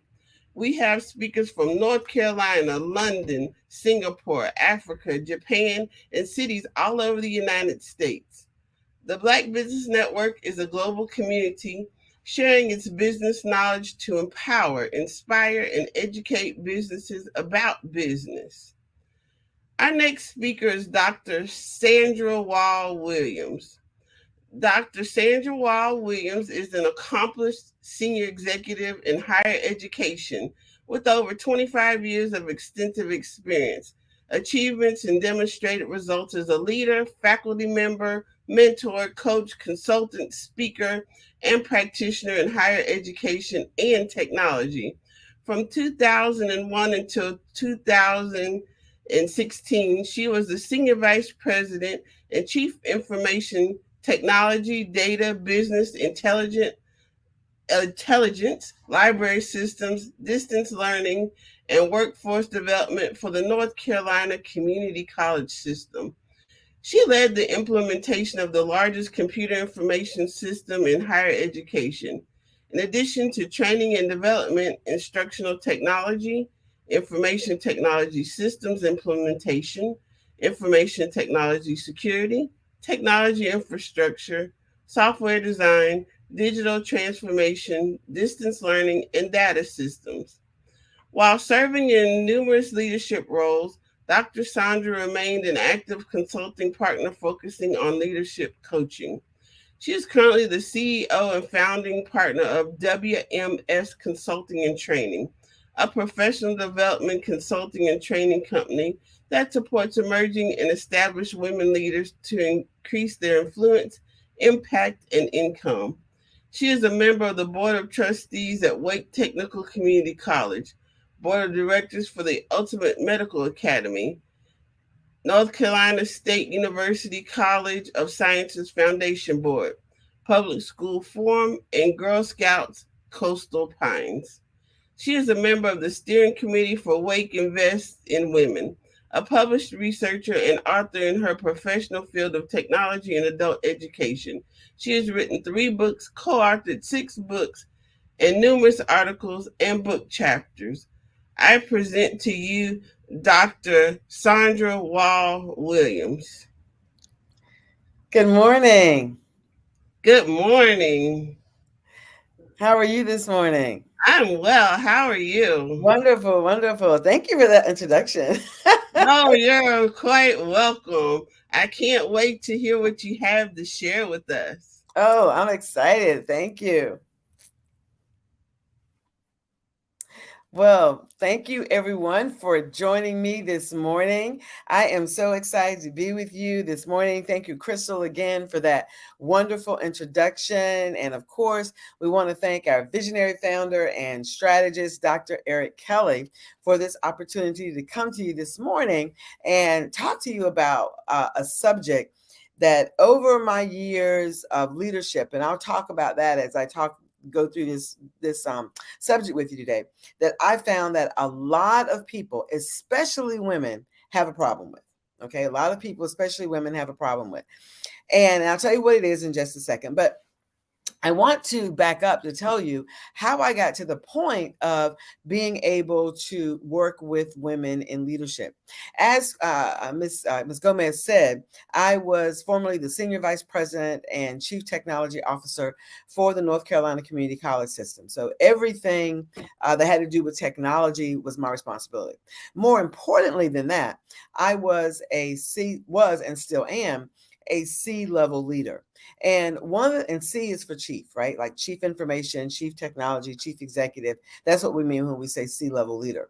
So when you're at that level of leadership, you're not only helping or doing things for yourself and helping the company, but you're also helping other people. And you're also learning the obstacles and things that people go through either at work or at home. And so one of the things that's very important when you get to a certain level of leadership is not only that you see these things happening, but you also determine what are some processes that can help people as they go through obstacles at work, at home, and that sort of thing. So that's what we're going to talk about today. I'm going to give you some specific instructions on how to overcome obstacles in your life, your career, or your business. Now, if you already don't have your pencil and paper or whatever you're taking notes with, I would advise you to go get it now. I'll give you a minute to go get it so that you can take some notes, because I guarantee you're going to want to write this process down. You're going to want to write this process down so that you can apply it to what it is that you may be experiencing at this time. Now, while I was at the North Carolina Community College System, one of the things that I saw was, especially for women, was that women did not have we had leadership opportunities, but in terms of leadership training and that one-on-one mentorship and those kind of things that help women to become better leaders and help us get to that next level, that was missing. That was missing. And because of my position at the time, it was just difficult for me to be able to actually develop that kind of program, especially across 58 colleges. So when I retired in 2016, one of the things I said, I want my company to be able, the company that I created, I want it to be able to support women in leadership. And that support is through coaching, through mentorship, and through training. And I also do a lot of leadership consulting. So when I started the company, like I said, the focus was on women in leadership. And my specifics that I really work with are women in technology leadership. I work with all women in leadership, but I work a lot when I go into corporations, work a lot with women in technology leadership. Now, here's what I want you to remember also about me is that I was at a C level of leadership. And many people think, well, when you get to C level, then you made it. What else is there to do? But I will tell you, after you leave the C level or at the same time, you should be looking for board leadership, because board leadership is different than day to day. And I'm not talking about your nonprofit boards are great. Get on them, okay, because they give you experience. But I'm talking about compensated corporate boards. So that's what I do now. I am on 2 compensated corporate boards for 2 companies, and they actually compensate you for your expertise. That's why it's so important that as a leader, you not only begin to look at how you do your day-to-day work, but you also determine what kinds of things can I add to who I am so that I can make myself more marketable, okay? So that I can do the kinds of things that I need to be able to do for myself whenever I get ready to start a company. Because you see, one of the things that I did while I was still working, and I went through all the permissions, because when you work for state government, you've got to go through the right permissions. So I went through all the right permissions and I started my own company while I was still there. Had nothing to do with what I was doing in state government. It was all about leadership training, leadership coaching and mentorship, right? And so when I started the company, I did that while I was working so that I could see, okay, what kinds of things do I need to add to myself? Okay, what kinds of skills, competencies do I need so that I can be a better person, not only for who I was working for, but also for my own company when I got ready to step out and do that on my own. And so when I did that in 2016, I realized, you know what? I bring a lot to the table, and so do you. But the thing about it is, so many times we don't realize what we bring to the table. Okay, and we'll say that for another session. I think we'll come back in December. Maybe we'll talk about what do I bring to the table, or how do I determine what I bring to the table. Today, what I want to teach you, hopefully by now you have your pencil and your paper. Today, what I want to teach you is how to overcome obstacles. How do I overcome obstacles in my life, obstacles in my career, obstacles in my business? How do I actually overcome that? So as you go into the new year, and we're like what? 31 days out now, because today's the last day of the month. So as you go into the new year, you want to already have this process in place, because obstacles are going to come, right? You're going to have obstacles that are in your life, in your business, in your career. You're going to have these, but you need to know how to handle them. So we're going to do 4 things today. You're going to do one of them. I'm going to do 3. How's that? So first, we're going to identify types of obstacles, because there are different types and you need to know the difference. There are 4 types, and we're going to talk about that. Then, as I am talking about the 4 types of obstacles, what I want you to do is I want you to pick one. Pick an obstacle that you may be dealing with right now, okay? Because I want you to think about that as I begin to teach you the strategies of overcoming obstacles, okay? And then I'm going to give you the 10 steps to overcome your obstacles. I'm going to go through them quickly, so that's why you need your pencil and paper. Or if not, make sure you get the replay on this. And then I'm going to show you and give you the steps to elevate yourself as you are overcoming your obstacles, okay? So let's get ready to dive in. First thing, let's talk about types of obstacles. Now, there are 4 types of obstacles. And it's great that you understand and know the differences in these types of obstacles, okay? So first type is external obstacles. Now, these are obstacles that are outside of your control, such as the economy, natural disasters, physical limitations, political climate. These are things that you have absolutely no control over, but they could impact you in some type of way, right? Because, for example, think about it. When we went through COVID, that was outside of anyone's control, but it impacted a lot of people because it impacted our economy. And then people were laid off. People couldn't provide for their families. I mean, and that is a type of obstacle. So we want to make sure that we understand what happened was external to you, but it could have impacted you in some form or fashion.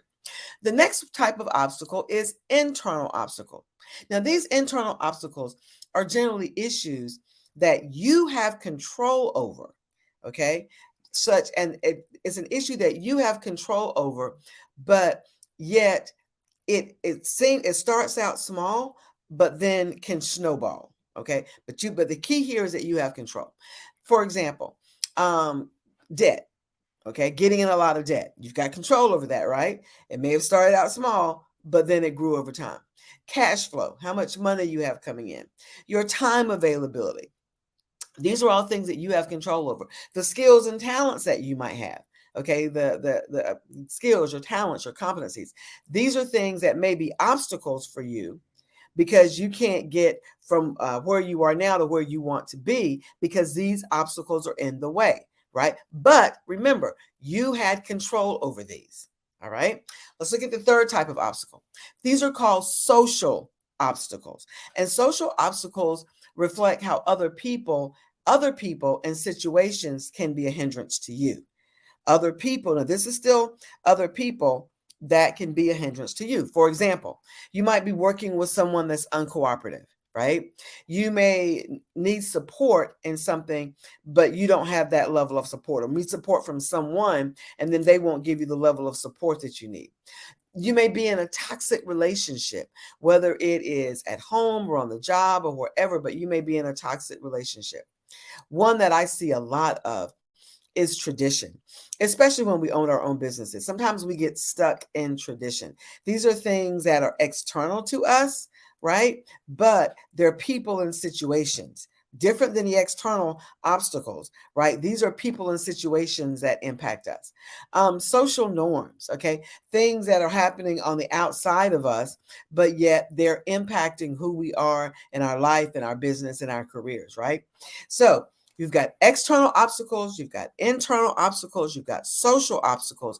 And the third type of obstacle, this is the one that most of us experience, or almost all of us have experienced at one time or the other, and those are our personal obstacles. Okay, our personal obstacles literally are how you get in your own way.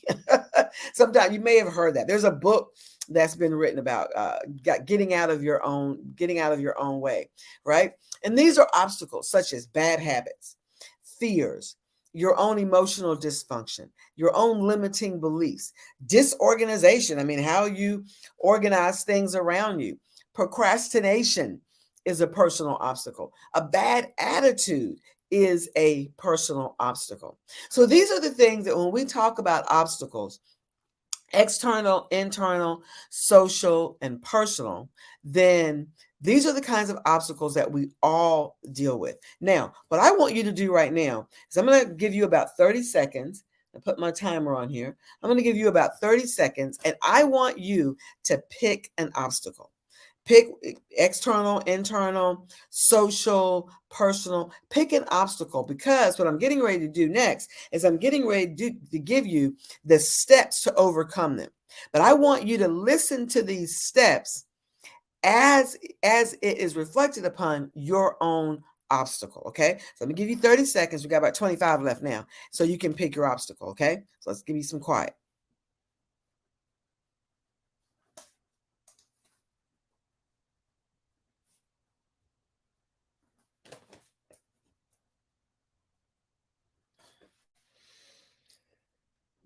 Okay, we got about 10 more seconds.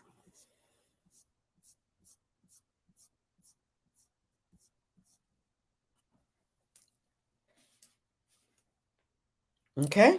All right. So now, hopefully you have your obstacle written down, and it may be more than one, and that's fine. But as I go through these next 10 steps, I'm going to go through them fairly quickly.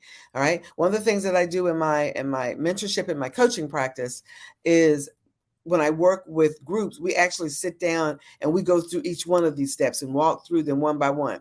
The reason being is as it relates to themselves, right? The reason being is because you need to know how these steps relate to what you're experiencing, right? Not what I'm experiencing, but what you're experiencing. That's why I had you write down your steps. And I actually wrote down one myself, okay? So now, step number one. Step number one is to identify your obstacle. You can't, let me say this very slowly. You cannot fix something that you are not willing to identify. And that's what I had you do. That was the first thing I had you do. I said, identify an obstacle. I said, write it down so that you can think about that obstacle as we go through the steps. So step number one is to identify your obstacle. Now, step number two, and this one takes a little work. Step number two is to adjust your attitude about your obstacle. Now, what do I mean by adjust your attitude about your obstacle? When I say adjust your attitude about your obstacle, so many times when we look at our obstacles, we look at it from a negative perspective. Okay, we look at it from a negative perspective. Okay, I'm going to take the obstacle of procrastination. Okay, the obstacle of procrastination. Almost everyone has or will in the future deal with the obstacle of procrastination. So if that's the obstacle that I've identified, say I've got a report that's due. Okay, this is something that I actually dealt with. Okay, not too long ago, had a report that's due on a certain date. Procrastinated a little bit because I thought, oh, it won't take me that long to get it done. But then It's like, oh my goodness, this report is due in like 10 days and I need to get to work. Okay. Now, when we talk about adjusting, as I identify the obstacle. So when we talk about step number 2, adjusting your attitude about the obstacle, what we're looking at here is you can't spend time saying, this is not something I want to do. Okay. You can't continue. This is what hurts us so many times in moving past obstacles, especially one like procrastination, for example. That's a personal obstacle. So you can't spend time saying, oh, I don't want to do this for my business, or I can't learn this, or this is not something that I should be doing. You've got to adjust your attitude.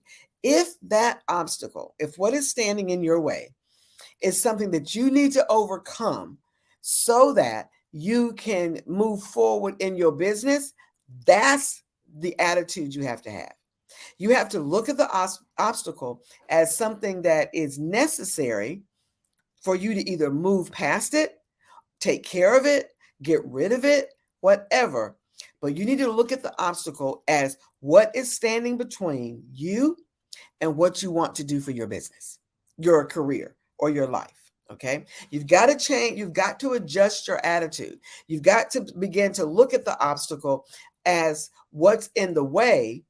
And then that way, when you look at it from the perspective of this is in my way so that I can't move forward, then you'll begin to say, okay, what can I do about this obstacle to move it out of the way so that I can move forward in a particular area? Okay. That's step number 2. So step number 3 is take time to process your obstacle. Take time to process this obstacle. Now, what do I mean by process? When I say process, you need to understand, why is it that this obstacle is standing in my way? Why am I allowing procrastination, for example, to stand in my way? Why didn't I start on the report 6 weeks ago or 4 weeks ago or whatever? Why didn't I start? You have to take time to process that particular obstacle because there's a reason why you didn't. Now, as leaders and as business owners, especially in leadership, sometimes we don't take time to process. Okay. Sometimes we don't take the time to process and to see what's going on and to understand, why is this an obstacle in my life? For when I looked at when I processed my procrastination was more because I had said yes to too many things. Let that one sink in for a second. I had said yes to too many things. And because I had said yes to too many things, then that made that obstacle, procrastination, become an obstacle because I put other stuff in front of that.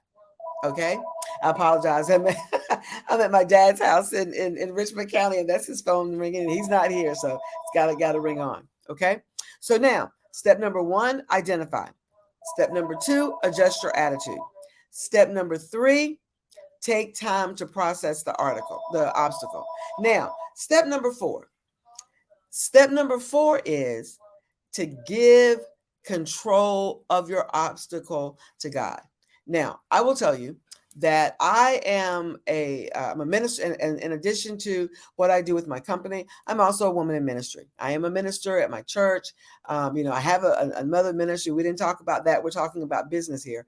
But I firmly believe that in order for you to be able to do what you need to do with your obstacles, you have to pray about the obstacle. When I say give it over to God, you've got to pray about it. You've got to look for spiritual ways of moving past this particular obstacle, as well as business ways and career ways. Okay. So what does the Bible say? And I say the Bible because that's what I believe, right? That's the book that I believe. I know that everybody here may not have the same faith as I do, but I always tell people you have to give control of your obstacle to the one who can actually take care of it. You have the steps to take care of it, but from a higher perspective, we want to make sure that we know that prayer and praise and worship and all those things need to be a part of moving that obstacle past. Because remember, some of these obstacles came to being because of what we did. Okay. Going back to my example, that procrastination on that report, was because I had said yes to too many things. And now I was like, oh my goodness, I am overwhelmed. I can't get this work done. It's not getting done, right? So I had to pray and say, God, how in the world am I going to be able to get this done? Okay. And I had to go in and adjust some things and that sort of thing. But when you look at your obstacle and you ask yourself, okay, what are some, for example, some Bible verses that can help me, that can encourage me as I'm moving past this obstacle? Okay. What are some affirmations that can help me? All of those things are important. Keep in mind what the step 1, 2, 3, and 4, all 4 of those steps so far have to do with you and your actions. Identify, assess, okay, process, and now give your obstacle to God through prayer and praise and worship. Okay, so now let's move into some action. So the first 4 was about you making some changes. Okay, now let's look at step number 5. Now, once you do all of that, step number 5 in this process is determine what actions you can do to move forward. So what is it that I need to do? So what I needed to do is I needed to readjust my calendar because I had to block out times in my calendar to be able to do the work for the report, right? I had to block out time. I had to make sure that whatever I needed to do, I had the time for. So what did that mean? There were some things some events that I couldn't go to. So I had to make a conscious decision to move past this obstacle of procrastination. And keep in mind, the procrastination was my obstacle. But what was the consequence of that? Having to not be able to go to some events that I wanted to go to. All right. So what kinds of things do you need to do to move past your obstacle? Okay, let's look at another example. Say, for example, there's a particular position that you want on your job, and you don't have the education for it, or it has a specific certification requirement and you don't have that. Then what are the actions you have to take? Well, you got to go, number 1, determine what certifications are necessary. Number 2, determine where do I find these certifications? Where can I take these courses? How am I going to get the money to pay for these courses? How am I going to put those courses into my time, okay, into my calendar to do them? And then when am I going to do them? When am I going to finish? Because see, all those are actions that you have to take to get to that next level job. If that next level job is saying that you have to have those certifications to be able to move up. Okay, let's think about our business, right? For those of you that are business owners, when we want to make more money in our business, right? We may add more product, or we may change our branding, or we may expand our customer base. Whatever it is you need to do, you need to be intentional and pay specific attention to what actions you need to take to move forward. Now, here's the thing with this one. This particular step, determining the actions you need to take to move forward, you may not know all of that. This is when you may have to go out and hire a coach or hire a mentor in that particular area, or hire a consultant that can help you to break down what those actions are, or determine what those actions are. Because in step number 6, what we do is, once we know what actions that you need to move forward past that obstacle, then in step number 6, we're going to break down those actions into small goals, because some of your actions can be huge. Okay, if you've got to go back to school, for example, like using that example, if you have to be able to go back to school, then that's huge. That could change everything in your household. Okay, especially if you're trying to run a business and go to school and take care of your family. All of that could change so many things. So in step number 6, you have to break those actions down into small goals. Okay, so what am I going to do this week to help me move past this obstacle so that I can begin to take action and move to my next level, or whatever you're trying to get to? Okay, for me, what was I going to do with the 4 weeks that I had left? Okay, at the time I had left, what am I going to do to get this report done and get it in on time? Okay, so this is so important, breaking it down. Again, this is something where you may need professional help. I tell my clients all the time is that there are some things about moving forward and moving past obstacles that you can't do by yourself. It's hard to do by yourself. You will need some support and some help. And that's where there are people, the businesses that you hear on the Black Business Olympics, through the Black Business Network. I'm sure there are coaches and mentors like myself or other people that can help walk you through that process. Reach out for help. I cannot tell you how important it is that if you're going to move past obstacles, to grow your business, to move up in your career, to move past things in your life, you're going to have some professional support to get that done. Okay, so let's review the steps really quickly. Step 1 was identify your obstacle. Step number 2, adjust your attitude. Step number 3, take time to process. Step number 4, because of my beliefs, give God control of your obstacle. Step number 5, determine what actions you need to take. And then step number 6, break those actions down into small goals. Okay, so now those were the things that we need to do. Now let's get back to you, because now you've identified what you need to do. You have broken them down in small goals. Now, here's the key. You have to move forward with commitment and intentionality. Okay. If you're not committed to the goals that you did in step number 6, then you're not going to be able to move forward. Okay. Because for you, it's just going to be something on a sheet of paper, something that looked good at the beginning of the year, but not something that you're not committed to doing the work. Let me tell you, moving past obstacles is hard work. Okay. Moving past obstacles is hard work. That's one of the reasons why my company is named WMS. She said WMS Training and Consulting. There's a reason for that, because WMS stands for Work Makes Success. Okay, work makes success. And to be able to do that work, you must move forward with commitment. Okay, you have to be committed to what it is that you wrote down, the small goals that you have every week. If you say today is the 30th, right? So if you say today, these are the 2 things that I'm going to be committed to move past this obstacle so I can take my business to the next level. Okay.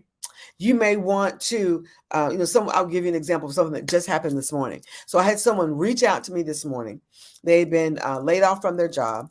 And this young man reached out to me and asked me to be able to, if I knew of something or could help him, something like that. Right now, thinking about what he did before he even reached out to me, he probably was committed to writing down the names of people that he thought could help him or support him, what he needed from them, and then reach out. Okay. That's a small goal towards overcoming a big obstacle.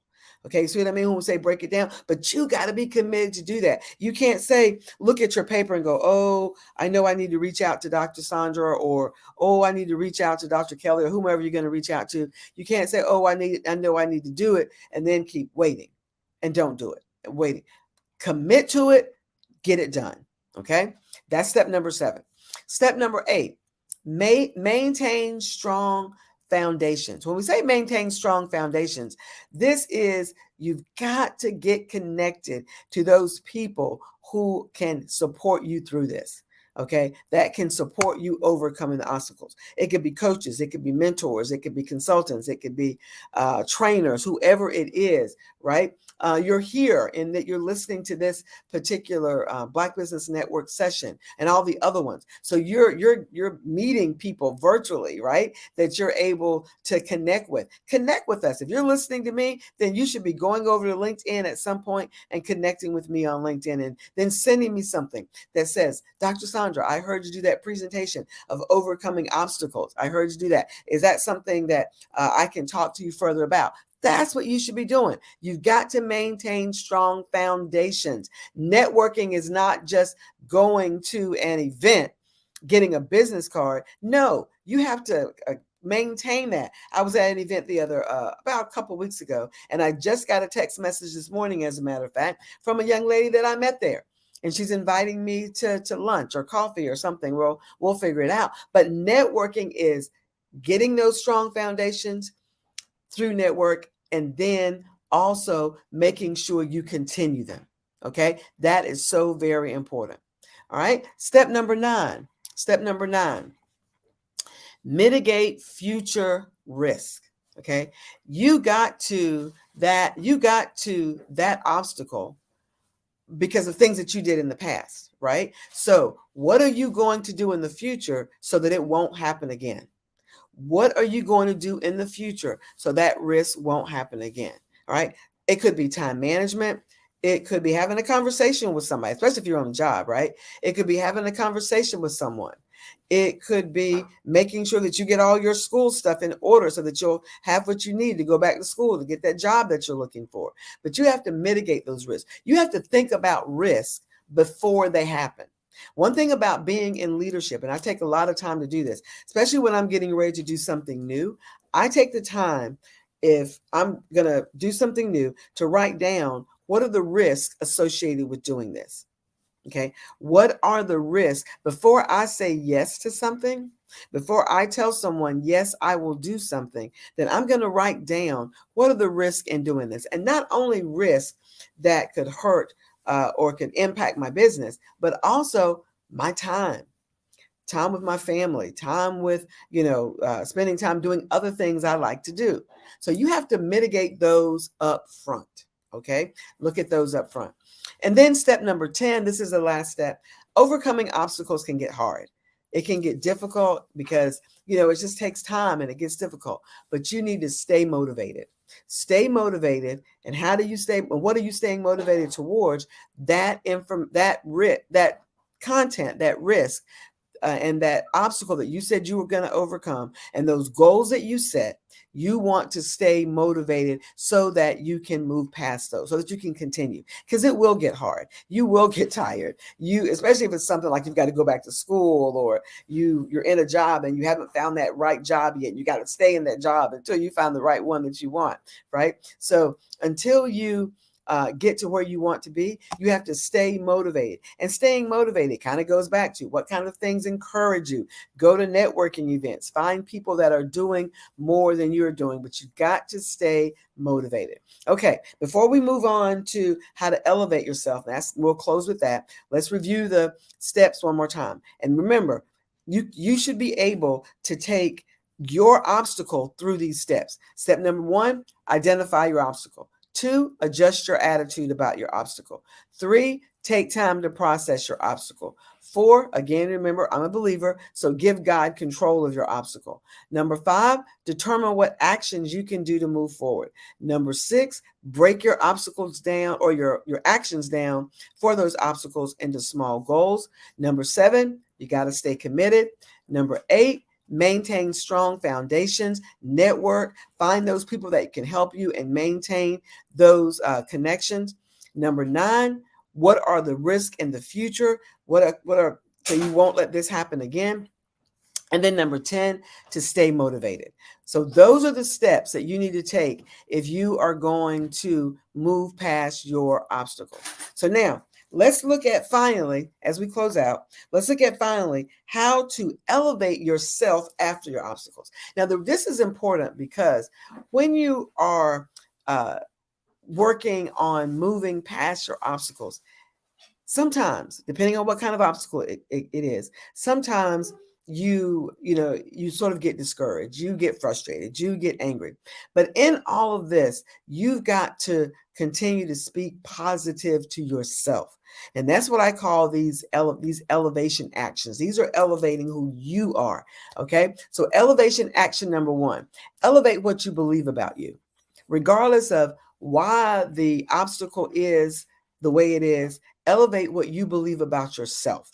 What do you believe about you and who you are? Okay. So if you're not on a job, or you get laid off from a job, that didn't have anything to do with it. That had to do with the company. You just got caught up in it, right? So don't blame yourself. All right. If it's something, your business may not be growing the way that you want it to grow. Okay. Then you know what? That doesn't mean that you're not in the right business. elevate your thinking about yourself and what do I need to do, and then just do it. So elevation action number 1 is elevate what you believe about you. Number 2, elevate what you know. This is one that's so important. When you elevate what you believe about yourself, you have to elevate what you know. You got to set goals. Invest time and money into yourself, into your own education, into your own courses. All right. You're getting this free right here, right? For this particular session, Dr. Kelly is generously giving this to you for free. But you know what? There have been people on here, I'm sure, that you're saying to yourself, "Ooh, I would love to be able to work with them." And then you go to their website or go to wherever they tell you to go, or you talk to them, and then you say, "Well, I don't want to pay that." Well, you know what? People that pay slay. Right? Remember that.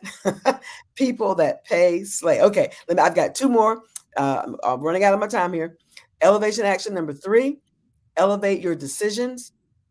Elevate how you're going to be making decisions. Elevate the decisions that you make. Do you have all the facts? Why do I need to make this decision? Am I making the right decision? And sometimes you don't want to spend so much time making decisions, because when you make the decision, your opportunity may have passed, right? One of my mentors told me one time, and I say this all the time, is go ahead and make the decision and then make the decision right. Sometimes you have to make a decision and then go behind that and make the decision right. Last one is elevate your actions. Elevate your actions. Wherever you are now, whatever you're doing now, to go to the next level, you have to elevate what you do. Okay, the kinds of things you do, your attitudes, your actions, your habits, your character, all of those things impact where you are going. The things I do today and the kinds of things I do today aren't the kinds of things I did when I started working 25 years ago. All right. I do things today at a leadership level. I make decisions at a leadership level. What I think about now is different than the way I thought about things years ago. You have to elevate as you elevate yourself, you have to elevate your actions, you have to elevate your decisions, and then you have to elevate your investment in yourself. Okay, I'm out of time, Dr. Crystal. So genius is common. I'll see you on the other side. Yes, thank you so much. And where can we find you? Oh, you can find me. My site is drsandraspeaks.com. Dr. Sandra, and that's SAUNDRA, drsandraspeaks.com. If you go there, right, it's still under maintenance and everything. We're adding some new things to it. I'm adding certification, so adding some new programs. So if you go there, you put in your name, your email, and your text for me to be able to text you, and we go from there. Well, genius is common, and we'll see you on the other side. Thank you. Thank you. Bye-bye.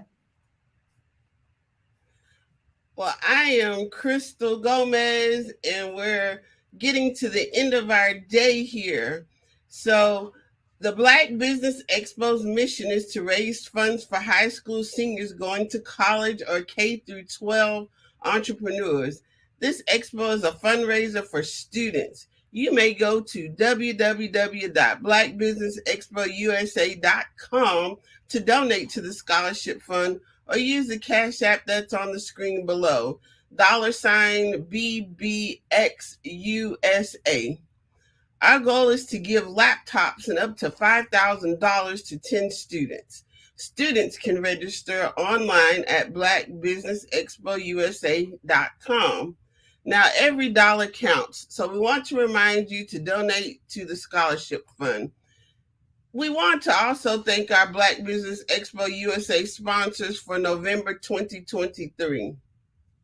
NC 100, Moody Capital Partners, Suede Soul, Lotus Richey Coaching and Training, Carolina, Virginia Minority Supplier Development Council, Step Management, 5-Star BDM Media, Barbara H. Smith, LLC, Margie McLean Foundation, Incorporated, Genius is Common, The Hello, LLC, Earth Essentials, Mullane Shania Global, Executive Women's Success Institute, The Quality Coaching Company, Superwoman Business Services, Creative Force Studios, Lee Entertainment, Artistic App Design, Black Business Expo USA. Genius is common, and I'll see you on the other side.